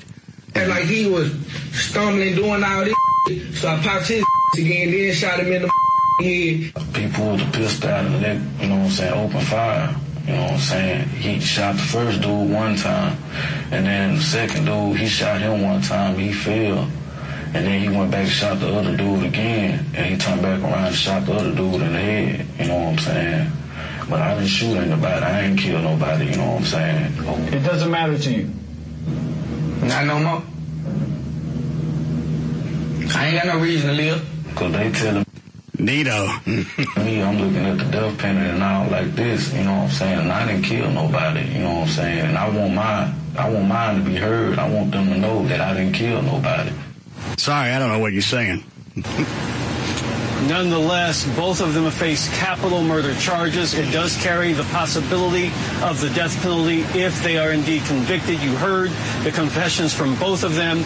Contrast in style. Obviously, one, Mr. Cummings, suggesting that he planned to rob somebody. He didn't plan to kill anybody.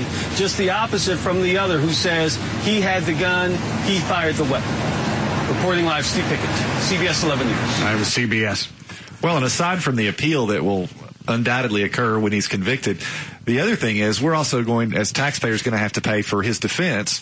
And he's, you know, if the only offer is the death penalty, if the state's not willing to offer life, then his defense attorney has no choice but to try this case to a jury. So, I mean, you know, not only will we pay for his trial at the trial court level, but also his appeal, even when, as I say, guilt is so evident. And if I'm sitting on a jury and I'm watching both of these guys, the second one, I might be apt to let off with life. Sure, he's not the shooter and he sounds remorseful. Right. The first guy gets cooked.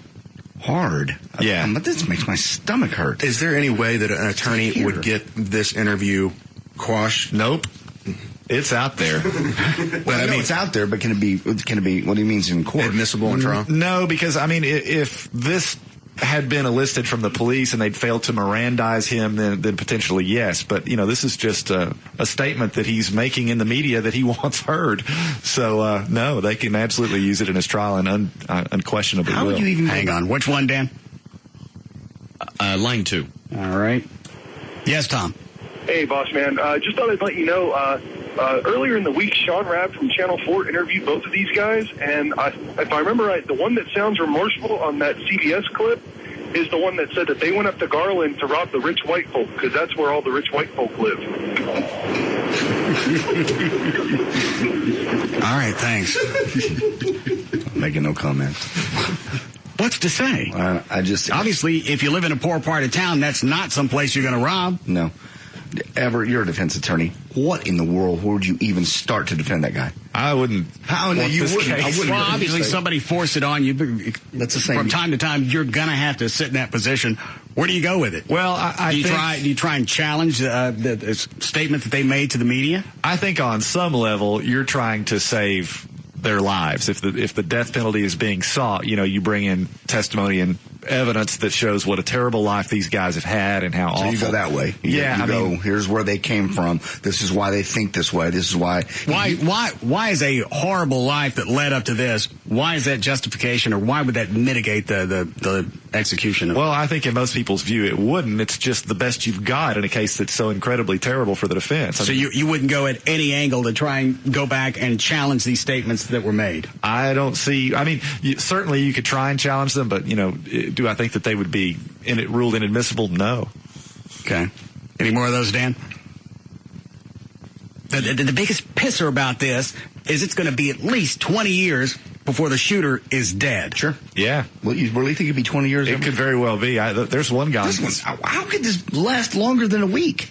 Well, you know, you've got to have the trial, and who knows, during the trial there may be appealable issues or before the trial occurs, there may be pretrial issues that are appealable, and that slows things down. And let me ask you this. Would they would have the trial just for one murder? That way, if they blow it on some type of technicality, they still got the second one. That does happen. In fact, I think that was the prosecution strategy in Darlie Routier. As I recall, they only tried her for one murder. All right, so you think possibly that'd be a route they'd go? That could absolutely be a route they go. Keep the other one in their pocket because, as most people know, there's no statute of limitations on murder. All right. Dan. Line 7. Okay. Are we done, Chloe? Wait a minute. This is another one of those stories that really doesn't have any closure. No, there's no. And it's not for a long time. And if you kill this guy tomorrow, there's no closure. Well, and it almost I know if you kill him tomorrow, I'll feel a lot better about it. Well, you will feel better, but it still doesn't. It doesn't. He's talking like he's playing a video game. Shot him. He stumbled around and I popped his homeboy.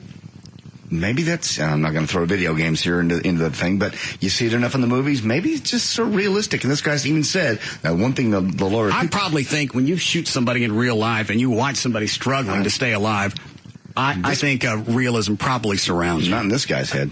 No. Yeah. To him, it's just like I popped him, popped his homeboy, stumbled around. I hit reset and I started again. God. Oh, I'm sorry. Which line, Dan? Line 7. Yes, AJ. Yes, I watched him at the interview earlier in the week, and the reporter did ask the more callous one if he had any words for the family of the murder victims, and he said, F them. Did he say why? AJ, I guess not. I don't know how you justify that. Did you hear that part, Edward? I read that. I didn't hear the clip. Did he go on to say why? No, he didn't say why. This sounds like it was beyond a random holdup. It's almost like they had something out for these guys. They didn't. No, didn't know them at all. What, Dan? Yeah, I was going to say the only real setup as far as what the caller was just saying. And one story from Channel 4, it says Broadnax, one of the suspects, said his life has been hell and that he did not regret the killings. In fact, he cussed the victims' families, F them straight up, he said, before breaking down in tears and abruptly ending his interview. And I forgot what you said earlier. Can you make this a hate crime or not? Can you tack that on? I don't think so. I mean, it doesn't appear to be racially motivated. If they specifically, if in fact they said we specifically went to that part of town to rob rich white people, right? I mean, do you think the robbery is what takes the hate crime out of it? Had they just gone up and shot them, then that would have been a hate crime. Yeah, I mean, I don't think as a prosecutor you ever even reach that question because you have them, confessing on television to capital murder. So, you've got the perfect death penalty case if you're the state. It's like if they sped away from the scene, you don't charge them with speeding. Right. Exactly right. They've got everything they need to prosecute these guys. All right. Any more of those before we break? Actually, line 2, I've gotten a few calls about that. Okay. Yes, James. Yeah, my question to everyone was, because they put it on TV here in Dallas, does that taint the potential jury pool? Can they ask in the venue? Maybe that's why they did it. That's a great question. I kind of doubt they're that foresighted, frankly. I think they just said it because they wanted to be on TV. But certainly that's one possibility that their lawyers could entertain is the possibility of a change of venue to another county. But, those videos are still coming into evidence. They're still. So even if they moved the venue, if this jury pool was tainted. Don't. Just don't. Even if they change venues, the video could still be admissible, regardless of where they went. Yes, it doesn't change its evidentiary value or its admissibility. All right. Break here. The Russ Martin Show.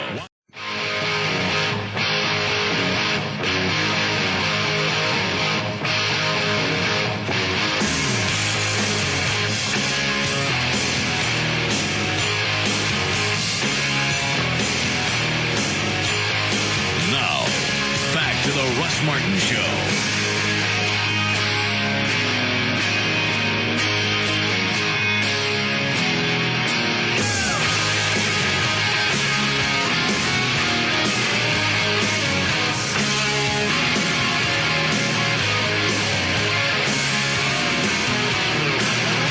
Dan, is that you on the hotline?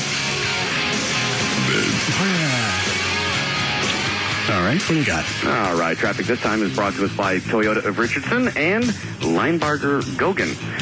Right now going on in Carrollton, I-35 northbound at George Bush Turnpike. There's actually a multi-vehicle accident. I'm doing something. And that has traffic backed up to 635. And actually traffic is still having to zigzag just to get through the mess. Also in Dallas, Loop 12, southbound between 35 and Grawweiler Road. You can expect heavy traffic there. And in Richardson, 75, both directions between Campbell and Collins. There's an accident in the HOV and left lanes, north and southbound at Gallatin. There's your look at traffic. I'm Dan O'Malley on the Russ Martin Show. Get Dan. All right, 77 for the low, 100 degrees actually for the high tomorrow. They say 98 now at Live 105.3. Want to take any of those before we move on? Actually, line 5's a pretty important comment. Okay. Yes, Erica. Hey, I was hearing JD talking about the camel spiders and how they couldn't be that big. And the ones that he's seen are probably like the kids, because my ex-husband went to Saudi Arabia and brought back pictures of him holding a camel spider, and those things were about the size of him. Thank you. Well, what service was your husband in? He was in the Air Force. He still is. Okay. Thank him for what he's done and for the attack on the spiders. Thank you. Why do you think they call them camel spiders, JD? Because that's what they eat. No. I'm sure one bite, they just eat a camel. The snake that was in my backyard, what do they call it? They call it a rat snake. What do they eat? They eat rats. All right. They don't eat camels. End of story. You step down. They attack camels, I'm sure. And there's some reason for that. But I don't know what it is, and they're not as big as human beings. I don't care what you say. This lady's husband just came back from Iraq. The videos they show, they are big. They're big for a spider, but they're not as big as a human, and they don't drive buses. I still don't know how you come up with all this authority about camel spiders. When you have people calling that have been there. Yeah. That lady's not been there, and we don't know her husband was. She's seen pictures. She's on the phone. We've all seen the Photoshop pictures of the guy holding a spider up, and that looks as big. We've also seen Photoshop pictures of the moon. No, we have not. Yeah, you don't want to go down that road, JD. We went to the moon. Camel spiders don't drive any vehicles. They don't fly planes. They don't do anything. They run around, and they probably attack camels. They own franchises? No, there's no franchises. They have Popeyes? No. Okay. As funny as that would be. Is that it, Dan? Yeah, actually, I've got a number of phone calls. I don't. You don't know what I'm... Yeah, you know. What? I'll mouth it. Okay. Oh. Got it? Yeah. Let me mouth close, see if you can.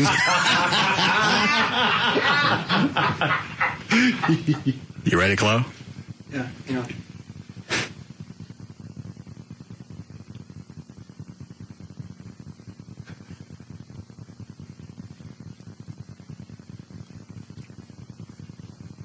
Pissed on? All right. What were the calls about? Password. Thank you. And actually, if you want, real quick, speaking of lip reading, cut 12 on the weekend review is when you tried to do that with Chloe earlier this week. Someone wanted you to play the game with him. I laughed about this all week. I forgot what we did. 12? Yes. Okay. Go grab something. We'll see what you come back with.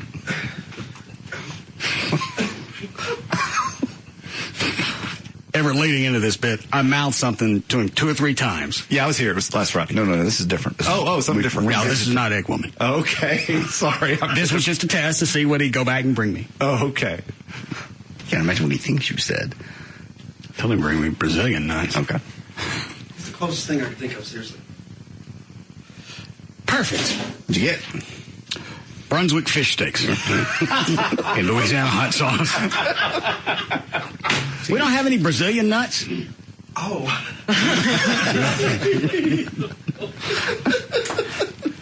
I thought you said you were saying something else. How do you get sardines out of Brazilian nuts? I was thinking you said something soap.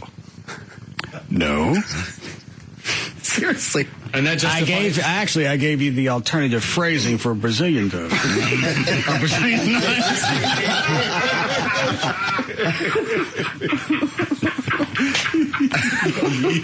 Oops.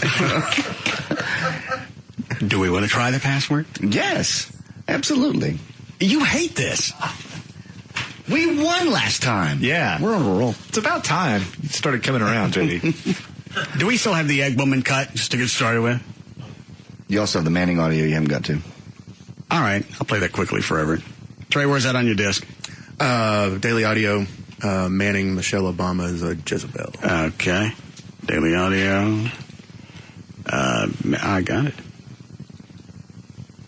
Well, there are 10 cuts on here now. Yesterday was only 1. Oh, I cut up the entire 10-minute sermon. All right. Where do I want to start? Let's start with number 1.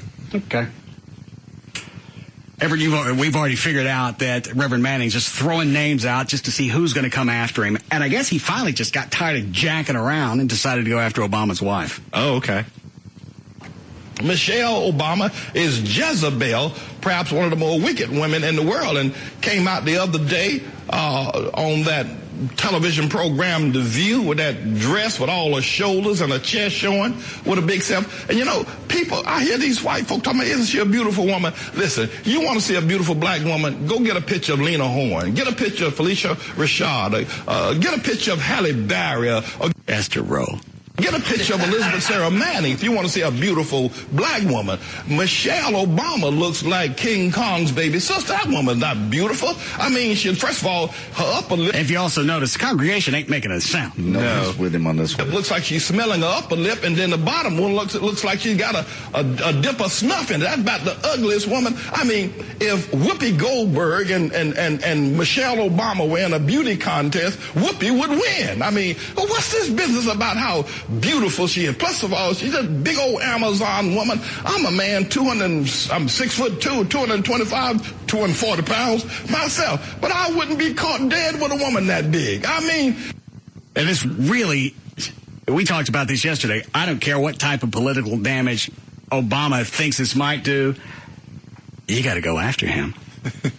Does he ever talk about God at his church? That's what I said yesterday. We've totally gotten away. God ain't got nothing to do with this. No, it's personal attack. Well, there's no point to any of this. You can't go back and relate it to the Bible. It's got nothing to do with the campaign. It's got nothing to do with this country or any of the specifics that go along with it. It's just attacking somebody until he gets attention from Obama. So like I said, it's grade school name calling.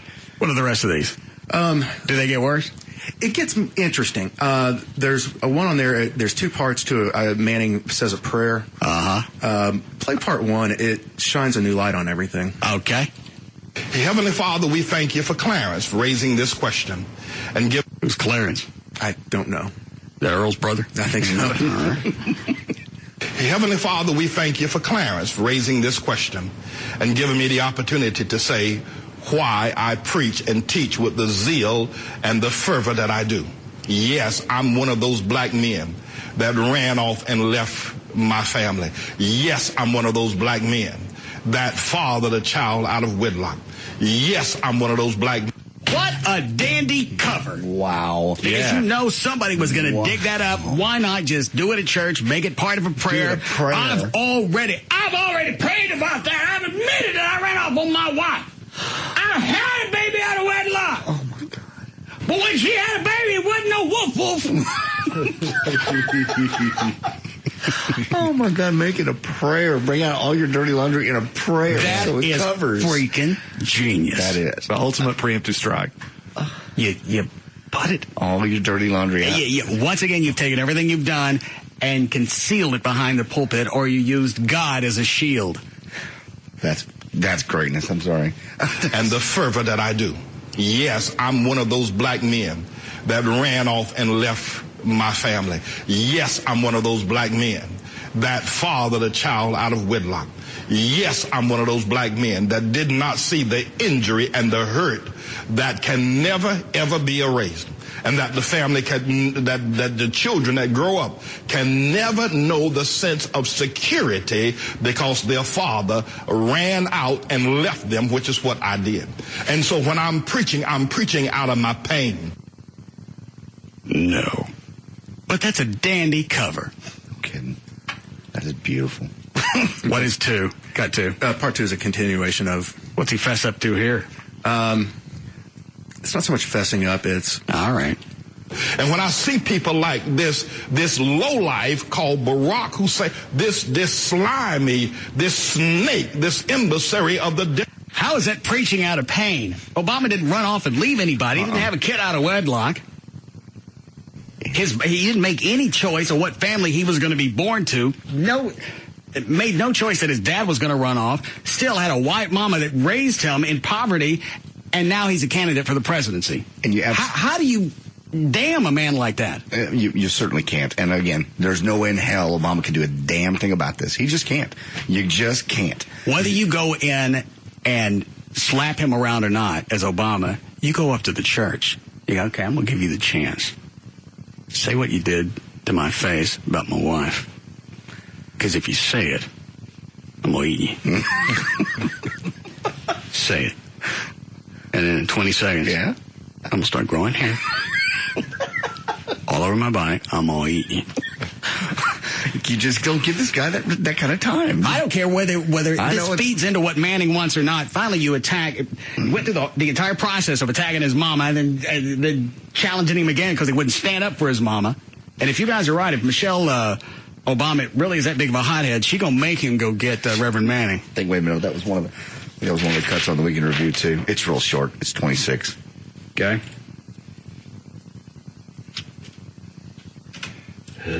You ever want to see this down here again? Well, of course, honey. I love you. Well, then you go get me, Reverend Manning. If I bring him to you, though.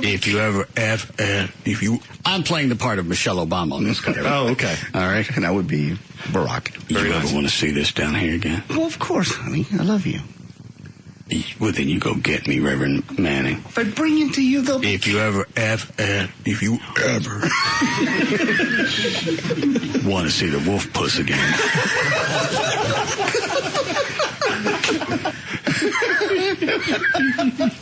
You bring me his ass. And that conversation isn't that fantastic. No, because you know that's happened if this has already gotten to Michelle Obama. And you know somebody somewhere has gotten it to her, unfortunately. I go back to the part 2 prayer. Yeah, that. Or there's another cut that says Barack is a coward. And let's see. I say Barack is a pussy. Okay, that's the one. All right. And there's one other thing I want to say to you as well, you know, about Barack, since y'all got me talking. You pulled it out of me. Ever saw that come in? First thing out of your mouth is Obama. Tell us about Obama again. His Jezebel wife is half his white mama. And his long-legged Mac Daddy and the daddy that run off and the fact that he's a wolf man. All right, here we go. You know, this man, I've talked about his mama. I called her white trash, and she was. I called her floozy, and she was. But you know, this man won't even defend his mama. I just talked about his wife. He's not going to defend her. So if a man will not defend his mother... I seriously couldn't give a rat's ass less if it feeds into everything that Manning's done over the past 6 or 7 months. Obama's got to go. And the other thing that Manning's not thinking about, or you either, JD, is it's somehow Manning wins if Obama shows up. Well, I don't think Manning would think he wins if he's in a bloodied, huddled mess on the floor of his church. No, I don't think nobody. If you go back and you play all of his video or audio for a jury, nobody is going to convict Obama for this. Yeah, but he's running for president. He can't exactly go kick somebody's ass. That's exactly what you want in a presidential candidate. Somebody starts slamming your mama and your wife. You go and you take care of business. Obama's going to raise your taxes. This has got nothing to do with me and my taxes or him actually winning, which he better not. This is actually something that you would want in a presidential candidate. Actually. And let's go back and play this. You think if Reverend Manning said this about Lady Bird Johnson? Oh, Jesus. That Lyndon would have sat in the White House? Oh, Jesus. First of all, his would get off of Air Force One and take care of business first, and then Johnson would come in and clean up. You're right. You're right. You go back and think of different presidents we've had, LBJ wouldn't have thought for a half a second. No, but I don't think Bush would have gone and kicked somebody's ass personally. I think Bush might have. I think Cheney might have done it for him. Yeah. Yeah. That's something. That would be another thing that Bush would contract out. Hey, Dick, can you swing by the church for me, buddy? Yeah, he shoots people he likes. Won't defend his wife when a preacher speaks out nationally and internationally about her. I know... The only reason you're national and international is because you're webcasting, and you don't really count that. But that's a good go. Suspect that's the kind of man we want to have as commander-in-chief, because he will not defend this nation if he won't defend his mama. What is it, Dan? I really hate to say this, but I've thought this exact thing. I was thinking this last night after the show, which, exactly like Manning just said, if he's not going to defend his mom's good name, or at least his wife's... I just said that. Oh, it's my bad. I was on the phone. That's all right. I'll go kill myself. Well, that's what I said is that's really something you want in a presidential candidate. It is. I mean, it's not necessarily hot-headed. I mean, if it was hot-headed, the guy would have had his ass beat long ago. This would be very methodical and, you know. Or just show up at the church. Yes. Call him. Obviously, there are issues you have with me, my mom, my family, people around me, and my pastor. I want you to tell me to my face what you said. Yeah, let's sit down and let's you and me hammer this out. And if you repeat exactly what I heard, I'm going to eat you. I'm going to grow hair all over my body. I'm going to eat you. Oh. I don't suspect that's the kind of man we want to have as. And you know, if it was a one-on-one, nobody else was around, and it's just Manning and Obama, none of this piss would come out of his face. Oh, no. He's a coward. Commander-in-chief, because he will not defend this nation. If he won't defend his mama, he won't defend his wife, he won't defend himself, then he will not defend us. Let's go to the Lord in prayer. I really would like to know how many people show up to his church every week, because once this started, I wouldn't come back. I would find somebody else that's at least going to tell me a little bit about the Bible. I go every week just for the entertainment value. Yeah, you know, a lot of people have to go that could give a rat's ass about anything he says other than for the shock value. Hear what he's going to say, I guess. What's one of the more interesting things now is when he's actually doing sermons in the church, he now has, quote-unquote, 2 security people in the background, with earpieces in. And it's a new twist. Obviously, he's going to be threatened. He's becoming so important that they're going to threaten him. And he threw that out before. The FBI and different governmental agencies sneaking around his backyard. The national police that we don't have. Yeah, he's already started to buy his own press. Obviously, what I've thrown out. And when Obama decided he was going to put together a force to go and sweep the internet and try and pull out all the inaccuracies, yes. I'm sure Manning feared, well, that's targeted directly at me. They're coming after me. They're finally coming after me. Now all of a sudden it's back at my court. I got the power. God. I pray to God. Oh. All of it. Whose name is Earl? Yeah. I'm now more powerful than the rage of the rivers, tornadoes, hurricanes, soul blow. I'm more powerful than lightning, liquid ass, bacterial vaginosis. I'm bigger than any rock star rapper now. They're coming after me. They send FBI, Hong Kong boy, Lex Lot Leak, Secret Champion, $6 million man. They all coming after me. I'm bigger than 50 Cent. Papoose, swing out sister. I'm bigger than Grandmaster Flash Room, Ting Clan. Insane Clown Posse, the NWA. And they do have the A-ball. I'm bigger than Jay Dillon, Busy Bone, Woody Brown, Bubba Sparks. I'm bigger than Dal the Funky Homo sapien. I'm bigger than the Fugees. You heard that? I'm not old power now. I can change all women on this planet into nasty whores. I'll make this planet a great big stretch mark, written, skanky, plus size, bitch, fat hole, free for all. Oh, God. I don't even think that made sense. It was good. Yeah, we got the thrust. You okay? I thought you were going to pass out. I got the vapors. But that's the downside of this. If Obama goes and addresses any of this with him, now he's got the power. That's it. Exactly. I just can't see it happening. Not to a president, not with a presidential candidate. If I was Obama, I'd send somebody to talk to him, but it wouldn't be me. Now, for this, if you really got to have it addressed, this is the one you got to go on you. Some people are going to take that as he's a how are you going to? There's no other way to take this. You can't go back and associate. You can't find anything in the Bible that's going to justify any. And I'm not for Obama, but this is all different issue. You can't find anything in the Bible to justify anything he's thrown out. He's already admitted, covered his big fat ass with a prayer, admitting all the things that he's done. So now nobody can come back and go, well, obviously, how do you chastise somebody if you've got this past? I've already talked to God about it. Him and me on the same page. I'm a lot closer to God than you are. My God loved me. Well, sure, he forgives you. He's also buck tooth.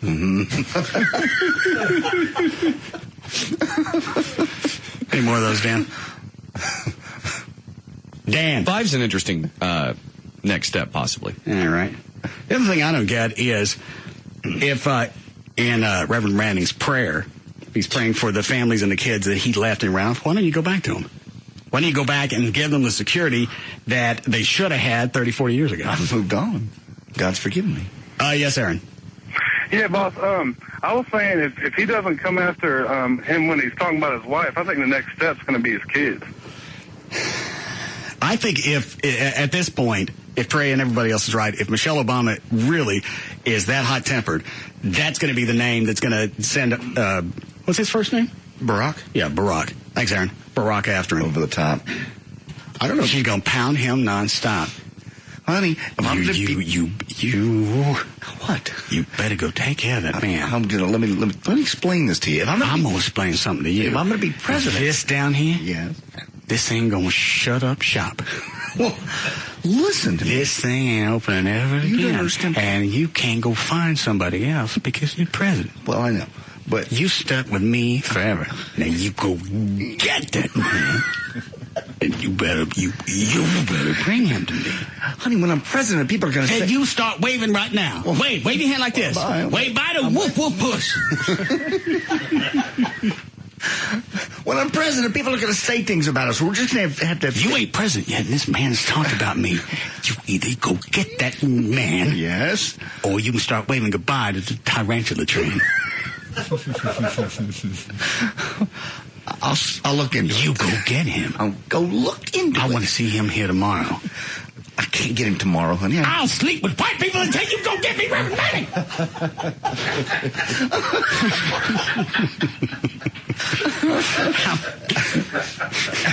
What's the matter, Chloe? We'll be back.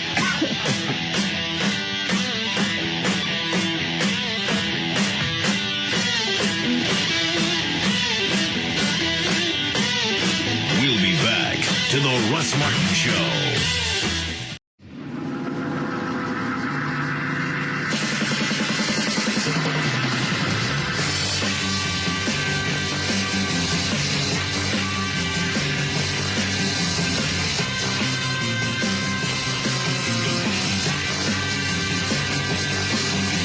They may be drinkers, Robin, but they're also human beings. Now, back to the Russ Martin Show.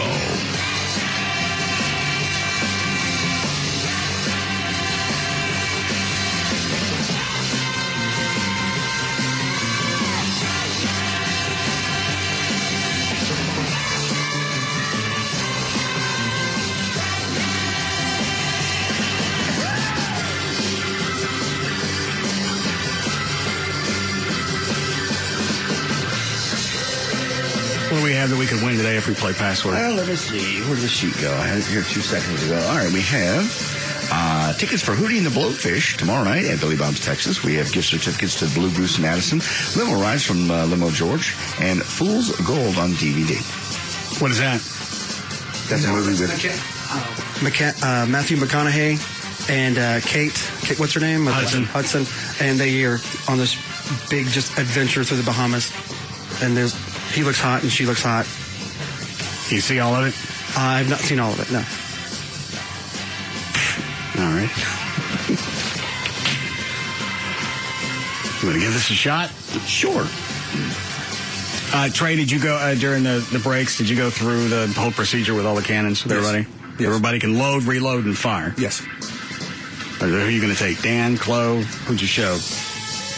Chuck, Chloe, Dan, Gavin, and Everett. All right. You got it down? Oh, yeah. And about how long does it take to reload each time? Did y'all try? I think it's going to be 8 to 10 seconds. Still? Yeah, it's pretty smooth. All right. Okay. And we'll do the 18-gun salute. Very appropriate for this show. We couldn't get 7. I understand. You couldn't get 7 cannons. All right. Where's the music? Here we go. Welcome to Password. You sure you want to do this? Yes. Well, JD, you don't think this bit's been stretched out pretty thin? The bit has not been stretched out. If I say no, hey, the listeners are going to kill me, and in the room I'm going to get voted out. What the hell's the difference? I don't know why you're so negative. We won last week. We won out of luck. We won because I took clues from Chloe and figured it out, not because of your ridiculous clues. Even when we win, you suck. Oh, my God. Did we ever find the egg woman clip? That was from last Friday. That was either on someone's flash drive or I had emailed it to you earlier this week. Let me see if I got it. Chloe, I'm going to go to the lake. I think he emailed it to you. I don't have time to look for it. I'll find it later. All right, here we go. Welcome to Password, where today's celebrity guests try to guess the password. Now, here's the host of Password, Russ Martin. I found the egg woman clip. Oh, good. Almost a week ago right now. One of the best parts about this was when we came back from the break after Chloe had already blown it. Trey still didn't know what the password was. And then when he finally heard it, that's when he got looped. All right, let me load this. The password is Batman. All right. Everett, go ahead. 10 points. Pass or play. Come on. I'm going to... we got 0. Well, we'll get 10. Here. I'm going to play. All right, go ahead. 10 points. Boulevardier. Road. These aren't even real words. 9 points, Chloe.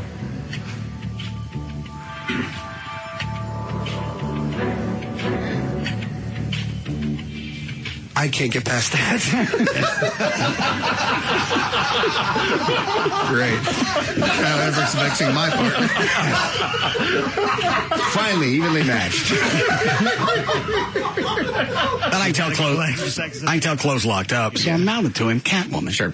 Give him a clue. Because Everett's clue is not going to do him any good. No. Robin's not going to do any good. Catwoman's going to be woman. Damn it. Great. Now Everett's vexing my part. I've mouthed it 3 times. He repeats it, nods, winks, goes to Trey. Finally, evenly matched. You've had a couple of extra seconds to think about it. Give it a shot. Here's where I'm mouthing Catwoman.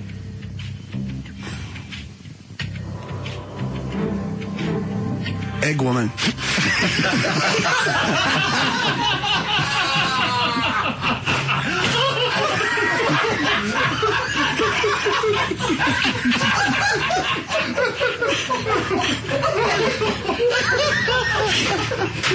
You never watch Batman?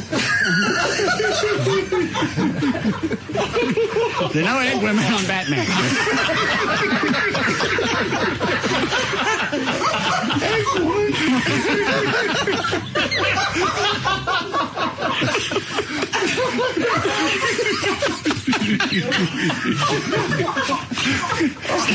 Everett, come on, man.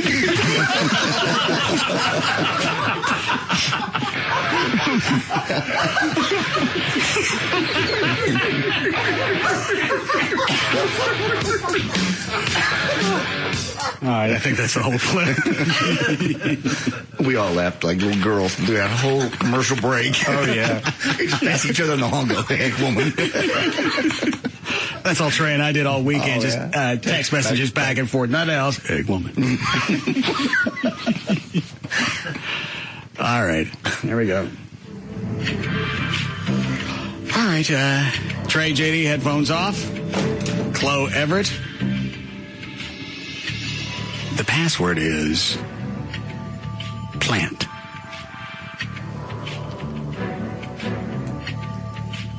Chloe, 10 points. Pass or play? Play. All right.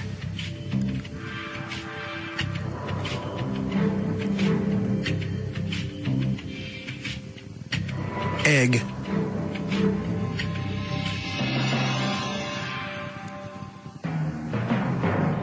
White.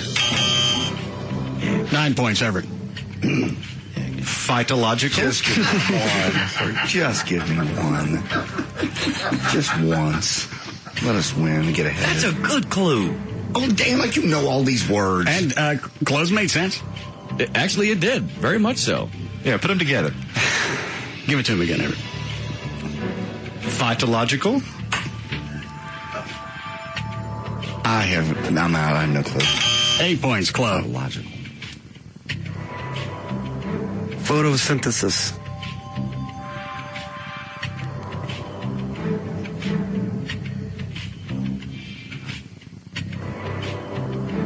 $7 points, Everett. Anther.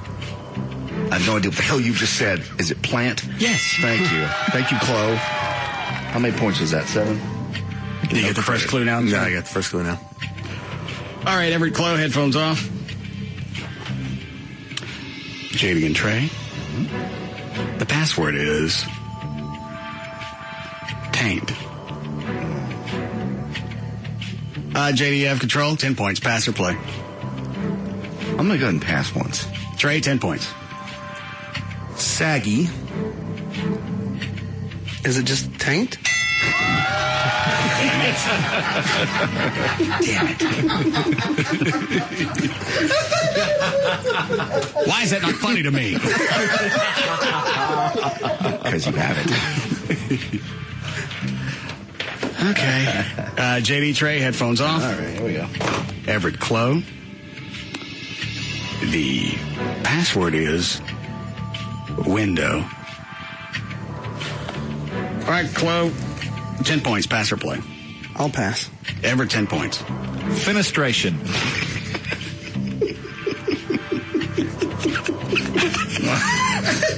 Fenestration. I almost spit up my Fresca. Fenestration. Stop it. Blood, I don't know. 9 points. Chloe. Windex. Form of the word. Oh, dildo. 7 points, Everett. 8 points. Mullioned. God, bro, make him do this right. Come on. No? Then we'll never play again. Say it again. Mullioned. Clear. Don't roll your eyes at me, you mother. He rolls his little... I swear to God, he goes... Well, think about this. Chloe just lost a clue because I said form of the word. Yeah, you're right. Okay. Go ahead, Chloe. Glass. Window. Yes. All right. Everett, Chloe, headphones off. Is that right? Mm-hmm. Okay. The password is Gavin. 10 points. Trey, pass or play? Play. 10 points. Moranis.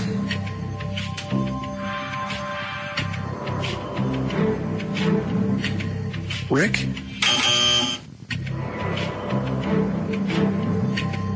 Nine points, John.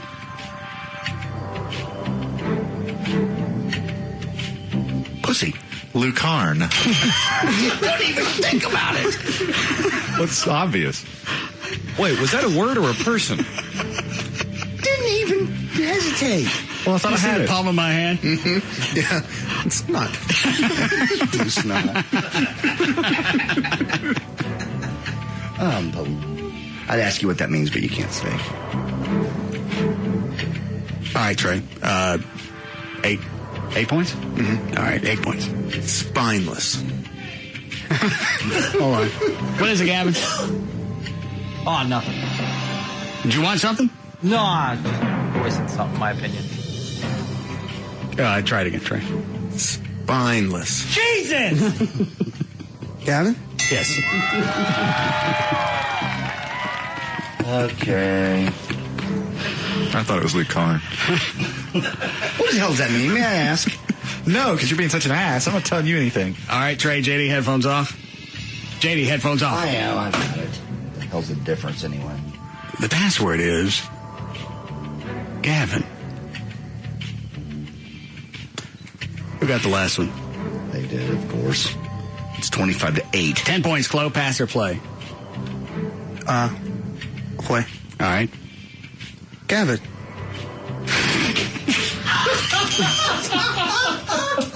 Nine points, Everett. Vagina dentata.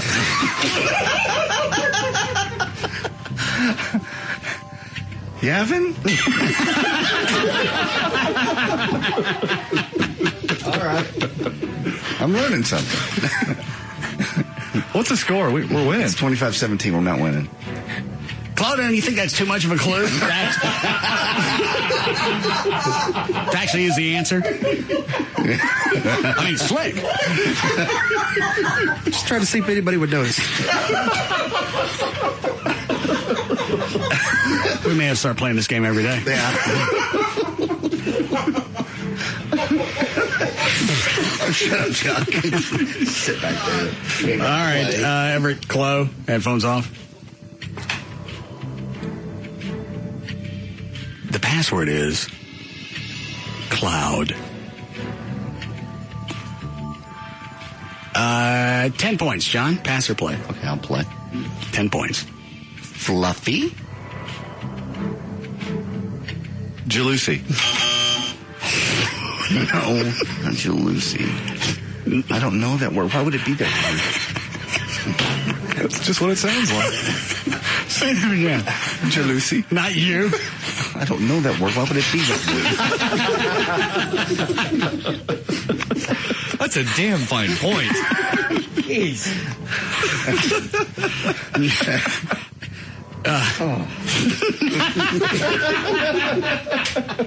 You ain't over here playing with me. Say it one more time. I don't know that word. Why would it be that word?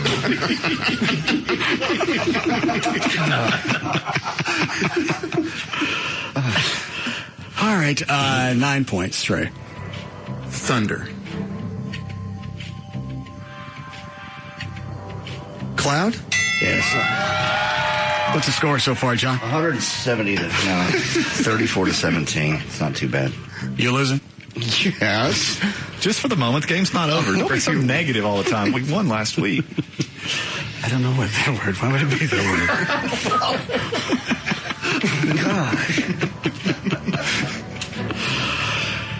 All right, JD Trey, headphones off. Okay. Everett Clove, the password is magic.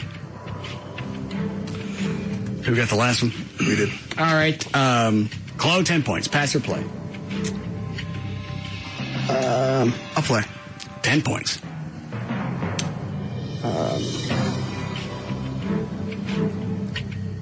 Blaine.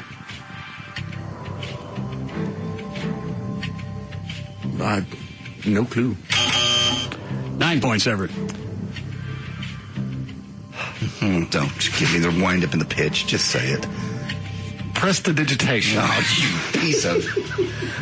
That's the best one he's thrown out. Uh-huh. Everybody here knows what that means? Yeah. Hang on a second. Chloe, do you know what that means? Yeah. All right. Oh, man. Finger. I don't know. I have no clue. 8 points, Chloe. Disappear. Magician. Close enough. The password was magic. Oh. You've never come across prestidigitation. No!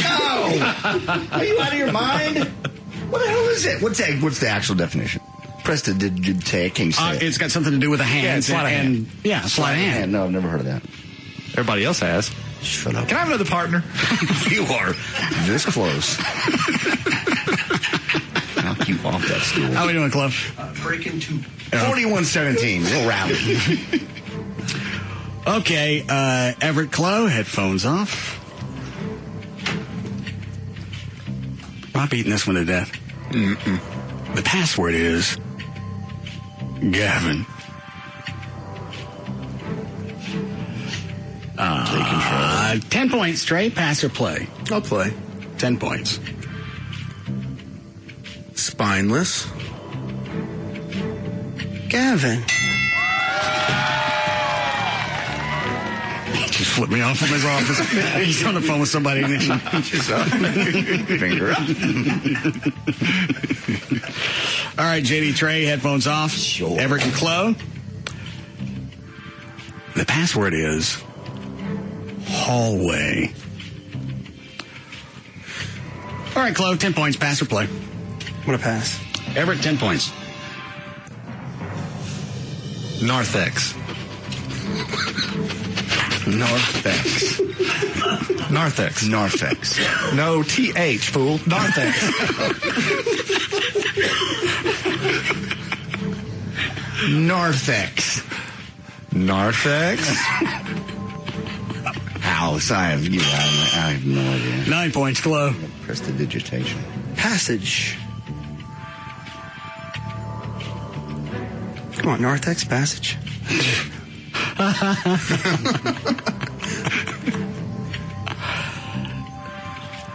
Taint.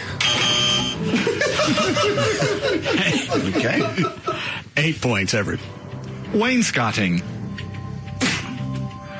Wainscoting. Say it again. Maybe it'll sink in. I'm trying to put their clues together. Dark, I don't know. 7 points, Chloe. Damn, that's hard. I'm going to pass. All right, we got him. Right where we want him, right? Watch him. Okay. Watch. Antechamber? I know that one. That's like a hall. Password is hallway. Sweet! How many points was that? One, maybe? I'll give you 7. All right.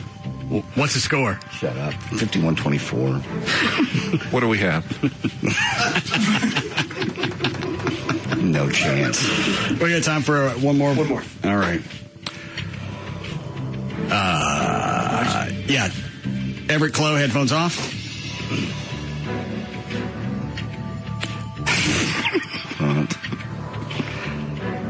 The password is Gavin.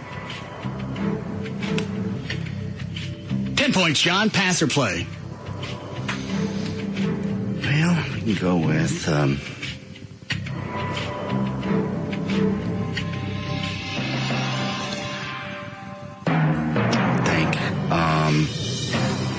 tranny? Sloop. 9 points, Trey.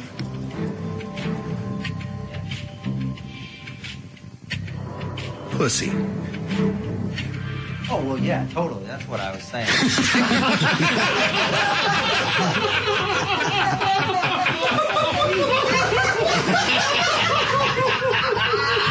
He either is or isn't paying attention. And there's no way to be certain. In this case. Gavin. Yeah, Gavin's right. We're gonna wrap it up on that one. We need a break? Yes. We got more words. Oh, great. All right, we'll be back.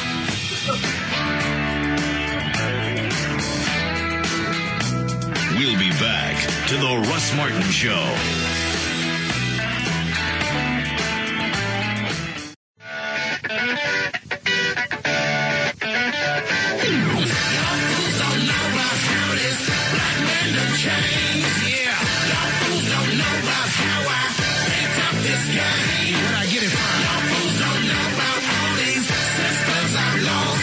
Baby.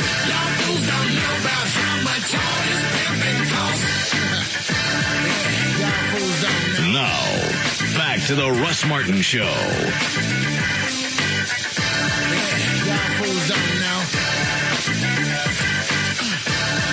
Call Russ now at 214-787-1053. Dan, you got any news that we need to get to today?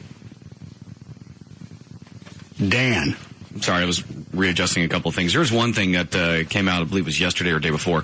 NBC Universal has settled a $105 million lawsuit brought by a woman who claimed a televised sexting by Dateline NBC to catch a predator, drove her brother to kill him. Terms of the agreement have not been disclosed. Patricia Conrad's lawsuit had claimed her brother, a suburban Dallas prosecutor, fatally shot himself after he was accused of engaging in a sexually explicit online chat with an adult posing as a 13-year-old boy. The lawsuit claimed NBC steamrolled authorities to arrest Louis William Conrad Jr. after telling police he failed to show up at a sting operation 35 miles away. In February, a federal judge... Regardless of if NBC had anything to do with the authorities creating any type of steamroller, they still went out there, and he's the one that killed himself. He's the one that had all the crap in his computer and killed himself. Absolutely. She got a penny that is beyond absurd. Dan, it doesn't say what they got, that they gave them. They just said they came to some kind of agreement. Yeah, they settled, and... They started at $150 million. What's to settle? He killed himself. He was the one that... They finally cracked his computer, and it did have... different types of child pornography on it. He wouldn't have killed himself that day had the NBC people not spurred the police on, and they had cameras in the street to prove it, to make a big spectacle of it. It's an intentional act on his part. Yeah, the cops didn't shoot him. It's not as if he pulled the gun out and they misinterpreted and shot him because of some type of excitement or fervor that was involved in this. He killed himself. Had the NBC people not made the cops come there that day, he wouldn't have killed himself. Had he not been involved with what he was involved with, he wouldn't have killed himself. Yeah, what are the police to do? Continued doing it and not killed himself. It's their duty to come out and arrest him. He's engaging in child pornography, and as an assistant district attorney on top of that, someone with a heightened level of position. I'm just telling you, that's the way they could spin it. But why would NBC give them anything? That's frustrating as hell. Just to keep it from going on, I guess. Well, and it's cheaper. What's to go on? Why would any jury look at all the information and give her anything? Because NBC had cameras in the street. They made a spectacle of my brother's death. None of this would have happened had your brother not been up to something. Okay, but he was up to something. He spent that time, from what the police could tell, I think they were out in the house, front of the house, 45 minutes? Something like that. He was in the house locking things up. So tightly, they had to send all the hard drives back to the manufacturers because nobody could get them open. He'd still be alive today if they hadn't come over there that day and knocked on his door. He'd still be here. Well, he'd still be talking to children on the internet. Yeah, that's right. I think what happened, because the federal judge who certified this case to go forward, he was harsh in his comments about NBC and that they, showed poor judgment and kind of steamrolled things. And I think that probably, they saw the writing on the wall, being this is federal, not a state civil court. They still could be held liable for his suicide. If you already have one judge that's, before the case has started, has said, you had really poor judgment and were negligent. Ever you see any court going against NBC on this? Well, I think, you never know what's going to happen with the jury. But here's the other thing I think that to keep in mind is the fact that they don't want this trial to drag on through the media for a period of time because of the bad press. And secondarily, it's probably less expensive in the long run to settle. But it also sets another precedent that NBC may have to worry about in the future because they gave in on this. Well, but it doesn't truly set a legal precedent because there was no court decision involved. And I'd be willing to bet that the settlement doesn't ascribe fault to either party. Well, I think Russ is saying it sets a precedent for other people to come forward and make the same attempt, especially if they know if you're going to get a free handout. Well, and again, if the nuisance value of the suit is such that it's better to settle than to litigate, that's going to be the result every time. I would still think NBC, because originally it looked like they were going to tell them to blow them. We're going to court.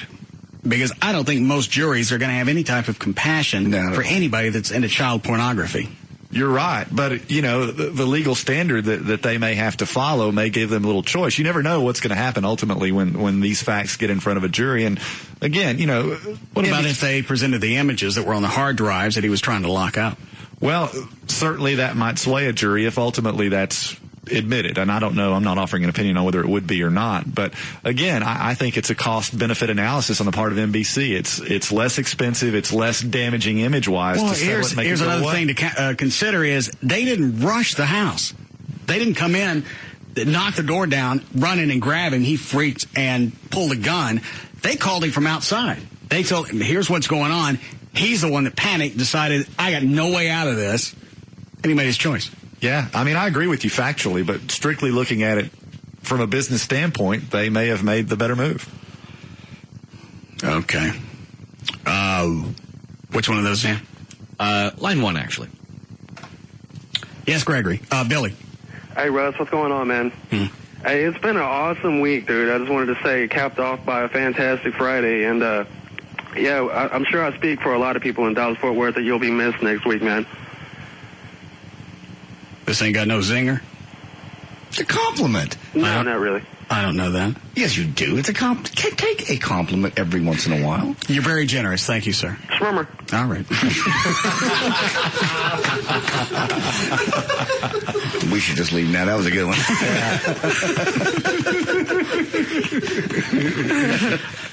Obviously, you've said that on the air before, Everett. I don't remember when.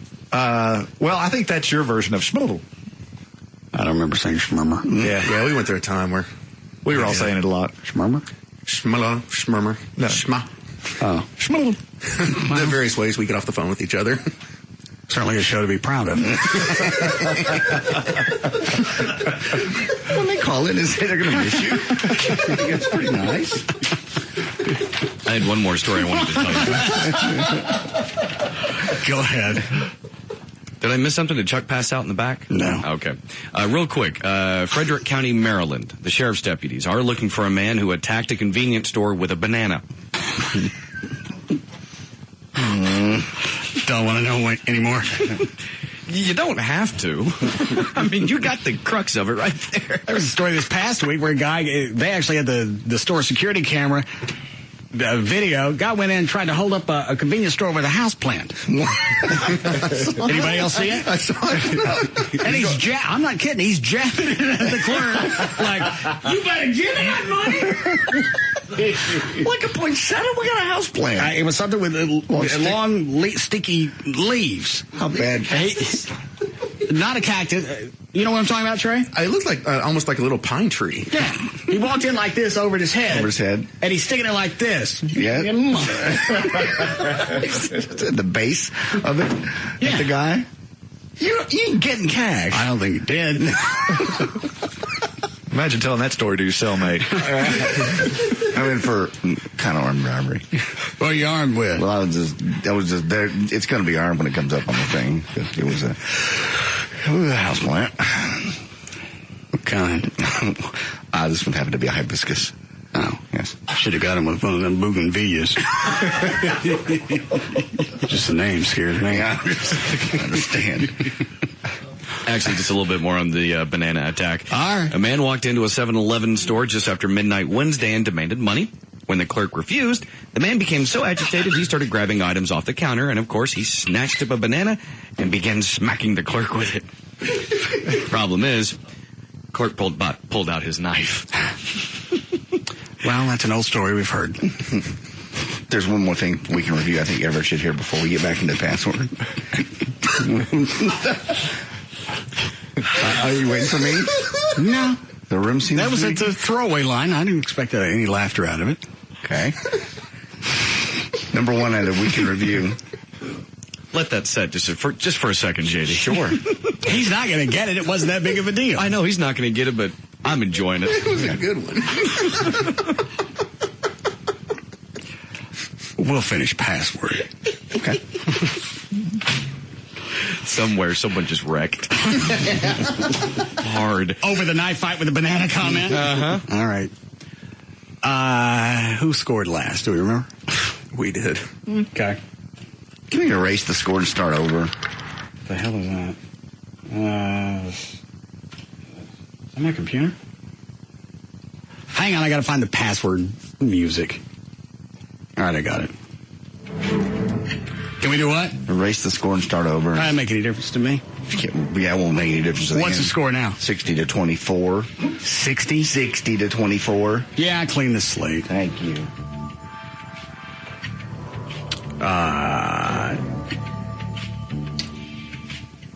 Trey, you and JD headphones off. Everett Clough. The password is ocean. All right, Everett, 10 points. Pass or play? I'm going to play. Of course. 10 points. Bathypelagic. Bathypelagic. Yeah. Bathypelagic? The ocean. Or ocean. Is that right? Yes. That ain't right. Yeah, it is. What's a shot out of hell? No, it ain't. You cheating. I didn't cheat. Yeah, you cheating. No, bathypelagic sounds like sounds oceanic to me. That's totally a guess. No, it doesn't. It does to me. Why? Because it's got bats in it? Everybody shut up. We're going to lose anyway. No, I didn't cheat, I swear. If I was going to cheat, Anybody else smell as stinky? Oh, that's a big one. Yeah, I think you cheated. You're on my team.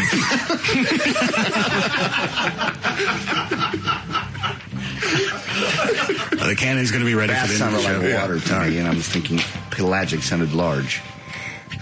All right. Everett Clough, headphones off.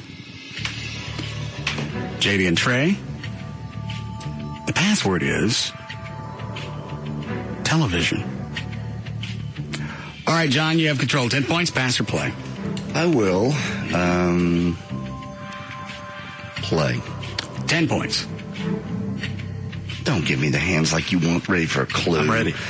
Okay. Broadcast. The anthropomorphization?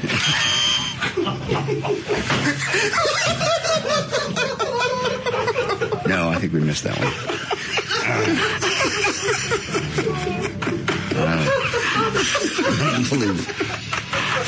I don't believe we're even in the same species. 9 points, Trey. The Zenith. TV? Hang on, your mic's not on. TV? Yes, television. 9 to 10. It's close. We're winning. Yes, we are. JD Trey, headphones off. Everett Clough. The password is eyeball. All right, Clough, 10 points, pass or play? Play. Go ahead, 10 points. Bukkake.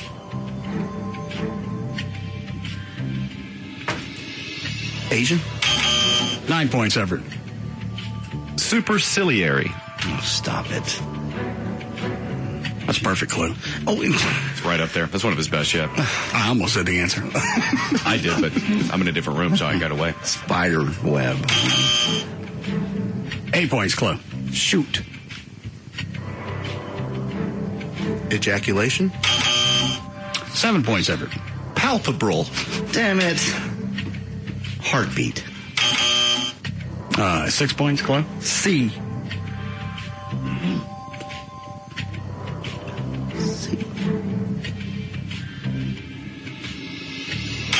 I'll go down to 5 points. Everett. Monandrous. What can I do with this, Russ? Well, make him give me real clues. We're winning. And we're winning by 1 point. We're winning. Say, You're winning say by the 1 name. point. Say the word again. I shouldn't, but I will. Monandrous. A tree. The password was eyeball. All right, Everett Clough, headphones off. We need a break before Lycus? Yes. Okay. Trey, during the break, take people out and run them through the cannons again. All right. JD and Trey. The password is entertainment. Who got the last one? Nobody. The last one before that was All right, take this one. 10 points, John. Show. Floxinacity hilopilification.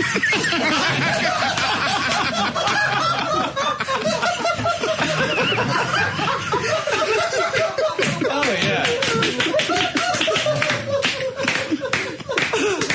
I'm going to even applaud you for that one. Go ahead and let up a break.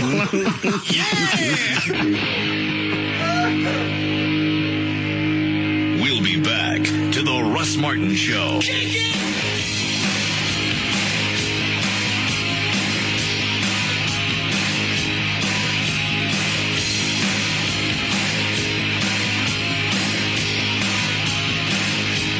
Don't just cross the line. They speed by it.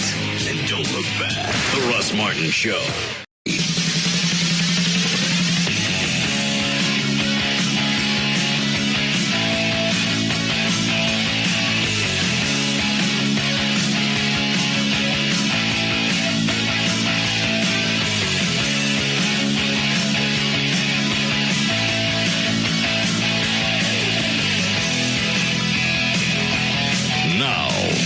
back to the Russ Martin Show.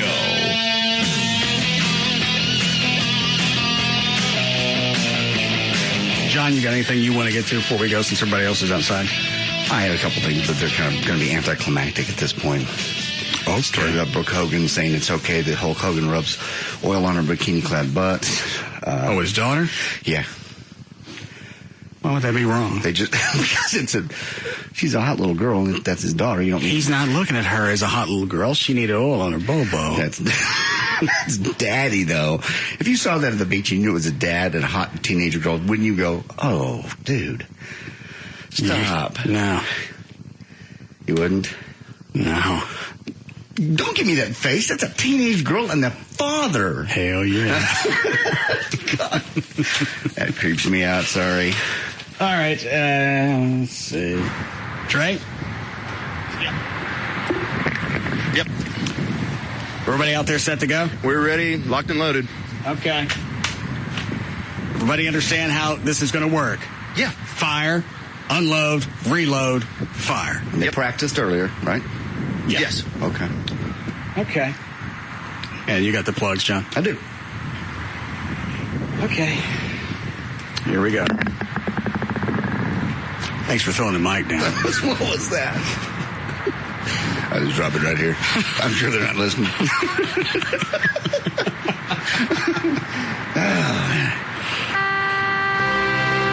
This will be our tribute to the many years of freedom that we've enjoyed in this country. Most people would do a 21-gun salute. We're a few cannons short. So many levels. All right, Trey, you guys ready to go? All right. Lock and load.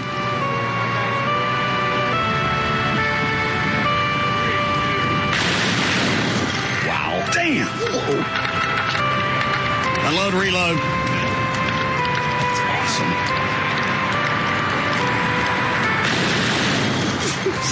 I'm getting chills.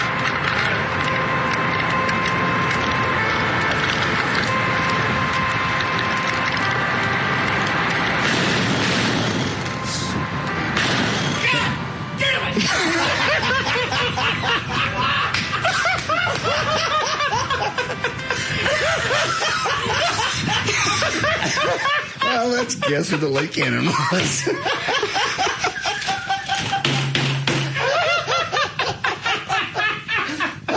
So much for our tribute.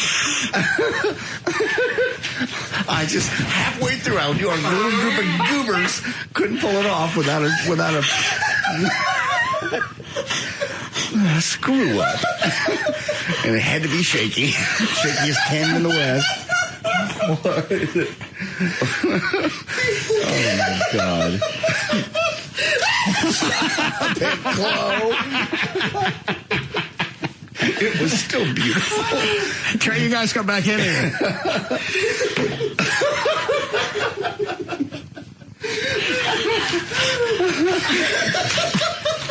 I was so in the moment.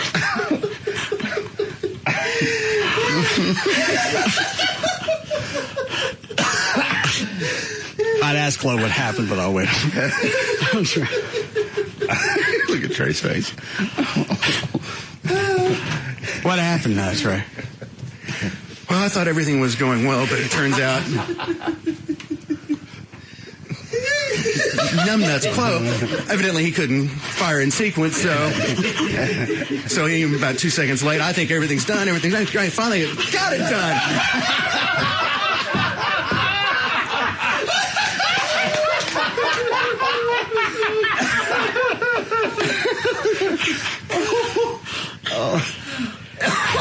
I know we're supposed to be done. Yes.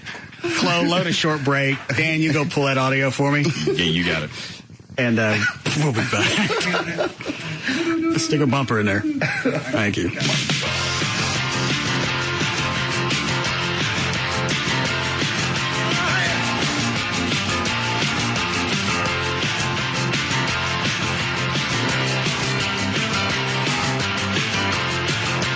We'll be back to the Russ Martin Show.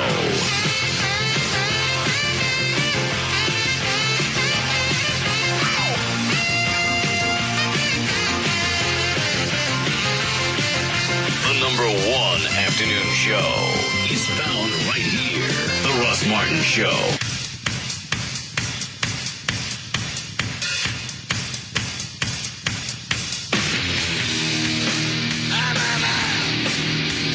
Now, back to the Russ Martin Show.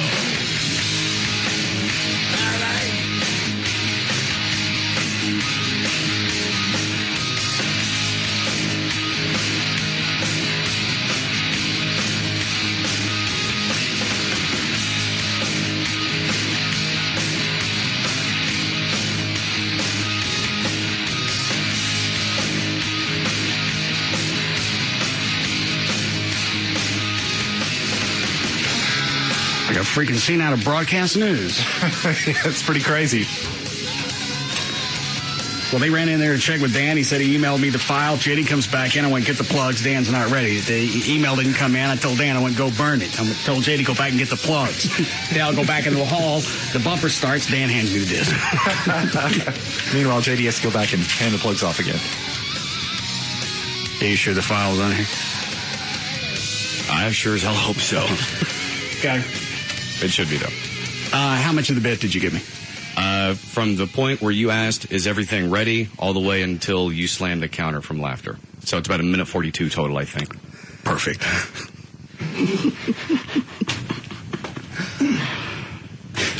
Trey, did you say during the break you didn't get shot? No. But it was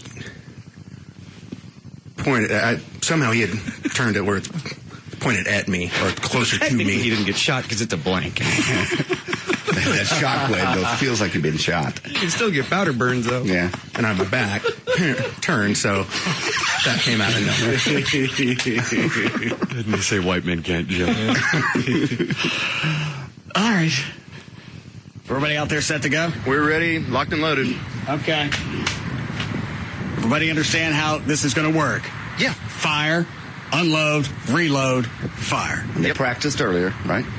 Yes. Okay. Okay. And you got the plugs, John? I do. Okay. Here we go.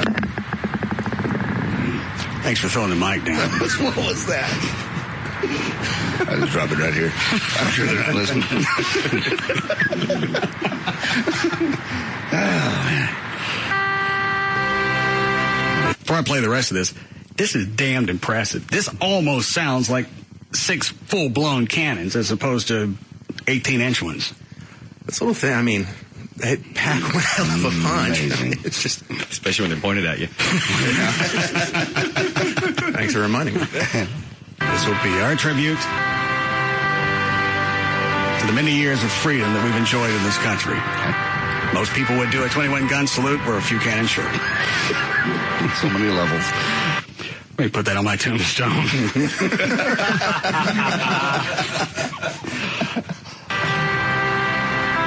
All right, Trey, you guys ready to go? All right. Lock and load.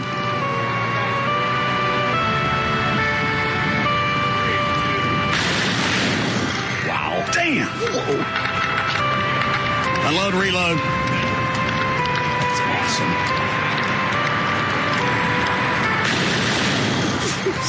I get chills.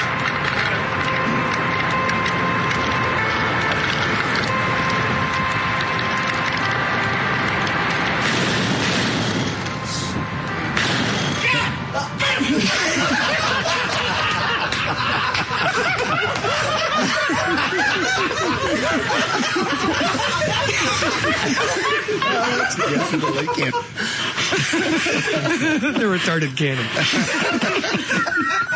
So appropriate.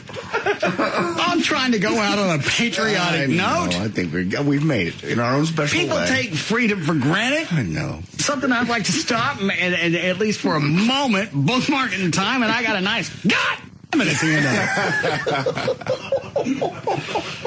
Would you like to hear the tail end of it again? Please. Yes. Back it up. Sorry, Trey. Sorry, Trey. Itchy trigger. This is going to work. Yeah. Fire, unload, reload. You want to hear the whole thing? Yeah, Yeah. You practiced earlier, right? Yeah. Yes. Okay. Okay. And you got the plugs, John? I do. You're right. At a certain point, you do start getting goosebumps. I was, because it was so dynamic and just right before you start laughing. Well, that and the music too. Drop it right here. I'm sure they're not listening.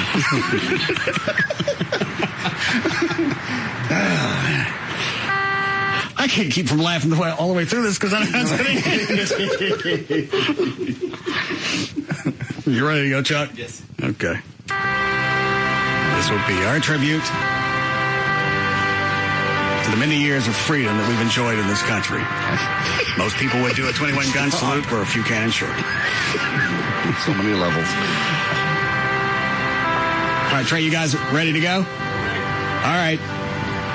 Lock and load.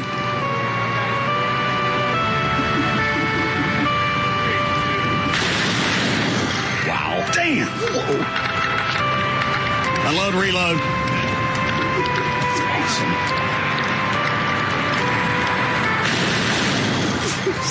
I'm getting chills.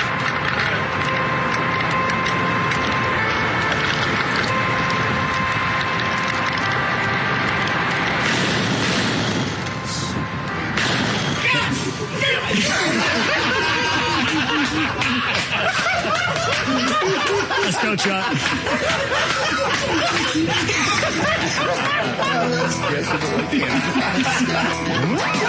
All right, Dan. For more information on The Russ Martin Show, including pictures, videos, cannons, and more, go to russmartin.com. To answer any questions you may ever have about the show, go to russmartin.info.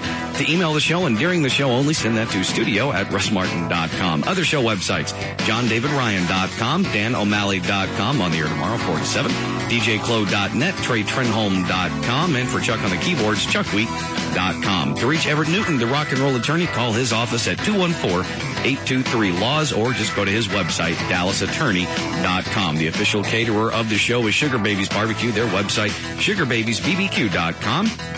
The official liquor store of the Russ Martin Show is Majestic Fine Wine and Spirits, their website, majesticliquors.com, and the official site for Live 105.3 is live1053.com. Everett. It was so tiny. That's the worst one ever. God! Just once go out on a high note. Just one time. I'm sorry. Oh my God! Jesus! Pass it over here, folks. Oh my God! Jesus! Just horrible. Why couldn't you sat on that? You couldn't have floated it out in the hall. Well, I was just kind of testing things out.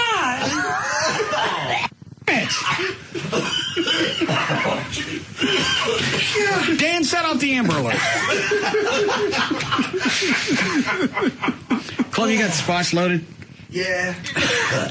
That was one of my better efforts. God, dude. My eyes are watering. I'm looking at Trey. We're making eye contact around the room because I know somebody did it. I knew who had done it, but I didn't want to ruin the moment. We just had this great crescendo. I thought, I'm going to sit here. I'm going to suck it up.